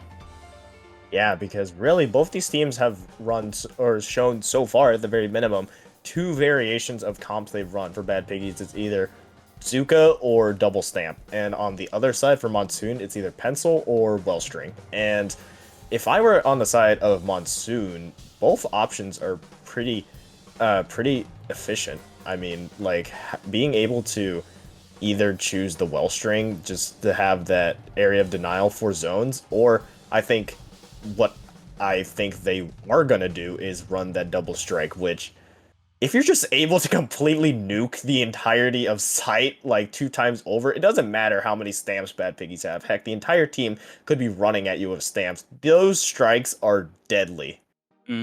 Yeah, I can also see them running Wellstring because of Wave Breaker. It's not the best special, but like just being able to kind of force the hammer into a compromising position, forcing it into the air, or just forcing Bad Piggies to be more aware and hey, let me not get found out by the point sensor effect, or they have to really expose their hiding positions because they're forced to jump over the wave breaker, or else you're gonna get marked for like 10 seconds. So I could see wave breaker, but then again, Pencil is just kind of like you're just playing laser tag. And he's gotta hit them once, and the rest of your team kind of knows where they are, via the map. So it's just like, for Monsoon, either option is really good. It's just like I don't know which one they pick. You mentioned the wave breaker as well, and something that I just thought of is Bad Piggies have been known to just take those flanking options and shark as well. That could be a potential counter to them, and how they normally operate in that and could potentially be more counterplay. It's really just a mind game between both these teams. It's kind of just rock, paper, scissors, honestly. Not obviously as simple as rock, paper, scissors because there's so many factors that can deal into it, but it's just the amount of things that can counter and the interactions that weapons and specials have. It's just going to be really interesting to see what both these teams bring on such a map like this. Yeah, like I'm now that you said, I'm trying to like convince myself they're gonna bring Wellstring, and I know they're gonna bring Pencil, just to counter, just because they can hear us for some reason. It's just like either weapon can work. If they bring Wellstring, they're probably gonna stick with the Zap. They're gonna have a lot of paint because they're possibly gonna have Zap, Bucket, and Zap, or not, and Zap, Bucket, Splash, Wellstring. And there's not a whole lot, like they just outpaint you very well, or they stick with the Pencil, in which case they go still Pencil, Pencil, Splash. They ran a shot and Bucket. So it's just like either option, I could really realistically see them going. Either you have the Pencil for some laser tag, or you have the Wave Breaker or you have the Wellstring just for Wave Breaker. Yeah, my vote is double Chaos. Double Hammer on the side of Bad Piggies and double Ink Strike on the side of Monsoon. But let's see if we can, let's see what these two teams bring. On the side of Moonshine, we will see the double strikes. And on the other side for Bad Piggies, we will see the Zuka being played. So interesting here. We will not see the double hammer being thrown, which I think is a good call on the side of Bad Piggies. But Monsoon, remember how deadly those triple Ink Strikes were. Yeah, that Hexa strike's gonna be very deadly, especially when they pop both of them at the same time. Bad Piggies though is gonna take control of zone first, not for a long time. Sabino popping the Zuka, not able to find the pick. Monsoon quickly responds to give Bad Piggies a small penalty, taking the lead. But Bad Piggies, they're playing a lot closer to Monsoon's level. They haven't really they haven't lost any major fights yet. It's been kind of even on both sides. Yeah, and that is pretty evident on how this team fight is going. Monsoon will actually be able to take control of the zone. However, not too much of a lead to be had. However, that lead will continue to gain if Bad Piggies can't get back into it. The triple ink strikes will go out for the side of Bad Piggies, but on the side of Monsoon, they also have a triple ink strike available of their own, as well as Cooler, which is going out as I speak. Bad Piggies, though, are continuing with their aggress, continuing to move up with this. A Booyah Bomb will be popped on the side of Bad Piggies, and that will be the lead for Bad Piggies. Yeah, that's gonna be a lead, but they're gonna have to watch out because Monsoon's gonna pop a strike. There's that. They have a Bazooka at the ready and another strike. Here it comes. Everything in the kitchen sinks coming at Bad Piggies. Can they handle it? Looks like they're gonna do a pretty good job of responding though. This one strike's gonna go down. Miner's gonna get a kill there on the wiper. There's a Zuka and strikes both coming out, but Bad Piggies with the kill is gonna get one and immediately paints over zone. Now they're gonna have a huge penalty to eat through, and right now they're looking really strong here. Yeah, Monsoon has Cooler available for them, and Storm almost has another triple ink strike, which will be popped. Only 2 of those strikes will land onto the zone and won't be enough to flip it in the favor of Monsoon. However, with 2 players down, Bad Piggies now could potentially be losing some ground here. Sabino with a Zuka try to maintain that lead, but a well-placed bomb, I believe, will take them down. Another pick for that shot will be had, and it will be basically a delayed wipe for Bad Piggies as they now just have to regroup and retaliate. Yeah, and there's a strike, there's a Zuka, there's everything Monsoon can do to force Bad Piggies into a bad spot. It's gonna work. Sabino is forced to back away just for a little second. Storm's gonna win that 1v1. Miner in front. Bad Piggies trying to go for zone from behind. It's not gonna work. Bad Piggies in a really tight spot here as Monsoon. They're pushing up as far as possible and taking the lead. Not able to get those strikes off for the bucket there. And there we go. Bad Piggies on the zone. Not able to cap as Monsoon just sits there and takes zone. Bad Piggies, they need to try to get something here with only 10 ticks left. Yeah. Oh, there it is. Yeah, there's the flip, though. Quickly, they heard it in a quick wipeout. They must have heard what you said, Topic, and they saw the score and their tournament on the line, and they just all went in and quickly took the zone in quick succession. They're now on the defense. The shot, the Zuka, will be quickly shut down. The Booyah Bomb in quite an interesting spot here under the map will be placed there just as a deterrent for the members of Monsoon to not push in. Nico, though, has Zuka available to potentially leave them to get in. A hammer will not find its target, and with 20 left, it is now Monsoon that is potentially looking at a quick succession, but Monsoon are able to at least flip the zone temporarily to add penalty points to Bad Piggies. Yeah, we're at about 90 seconds left in this game. It's been super back and forth. Both teams giving it their all and fighting over his zone. Right now, Monsoon's going to take control. Bad Piggies are going to have to try to regroup here. They're going to go 2 down. And now this is very, very scary. Your tournament runs on the line. Monsoon, they're going to push up here. Just kind of squeeze Bad Piggies away from the zone. A minute left. There's the strikes from Bad Piggies. 1 down, 2 down. The counter strikes from Monsoon. Not a whole lot's going to be done here. Under 20 ticks left for Bad Piggies. They're going to have to try to go for zone. That's a good start. 1, 2. They're going to flip zone maybe. Shiny's the last one forced away. And Bad Piggies will hold on for another day. But how long until the day comes to an end? They need to hold on. This is their last potential defense that they can have. They can't afford to just scrape by. A great pick there from the S-Blast, but will get traded out on their own. The Zuka will come out on the side of Bad Piggies. The triple ink strike available from Monsoon to flip it, and Phantom desperately throwing the strikes. Oh, it works! Their own, and they will maintain zone. However, nearing the end of this, Monsoon, Keeley has another triple ink strike available, and there go the members of Bad Piggies, and that will just probably do it. That will be the killing blow, unfortunately. Just having that extra triple ink strike was all Monsoon needed to flip the zone, and with that, Monsoon are your Prism Break number 5 grand champions.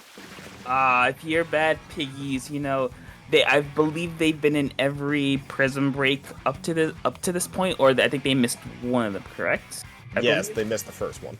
Okay, so every single time they've been right there. They've gotten third, second, I believe third, and another second.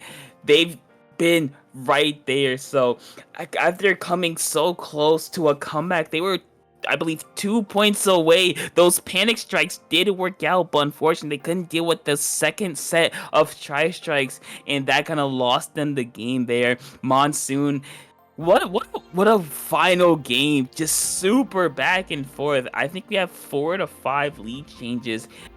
That was just really entertaining. Yeah, the tri-strikes there were just the key. We saw so many just tornadoes being thrown straight onto the point, and yeah, just absolute chaos near the end, but Monsoon were able to take these isolated fights and knock down Bad Piggies one by one. Monsoon, you're champions here, and I am just speechless at that. I'm just out of breath at how back and forth that was. Yeah, it was 3 points. I believe Bad Piggies, or was it 3 or 2? Because Bad Piggies lost control. Oh, they were at 10. They lost control of zone a second too early. If they had those fights a second or two later, 2 to 3 seconds later, that would have been it. But unfortunately, the time has come. The clock has struck 12, and Bad Piggies' run is over. Monsoon, what a great showing, a very dominant tournament, all things considered. So, if you're Bad Piggies, you can say, "Hey, we gave them a hell of a fight." Yeah, remember they are Division X, so just kudos to Bad Piggies for that. And this is definitely not the end of the line of Bad Piggies. We have seen them participate in Prism Break and dominate the rest of the competition so frequently. We will definitely see them again. And hey, in Prism Break number 6, that might be their time, but they will be more hungry than ever. But as we come to a close, where can the people find you, Topic?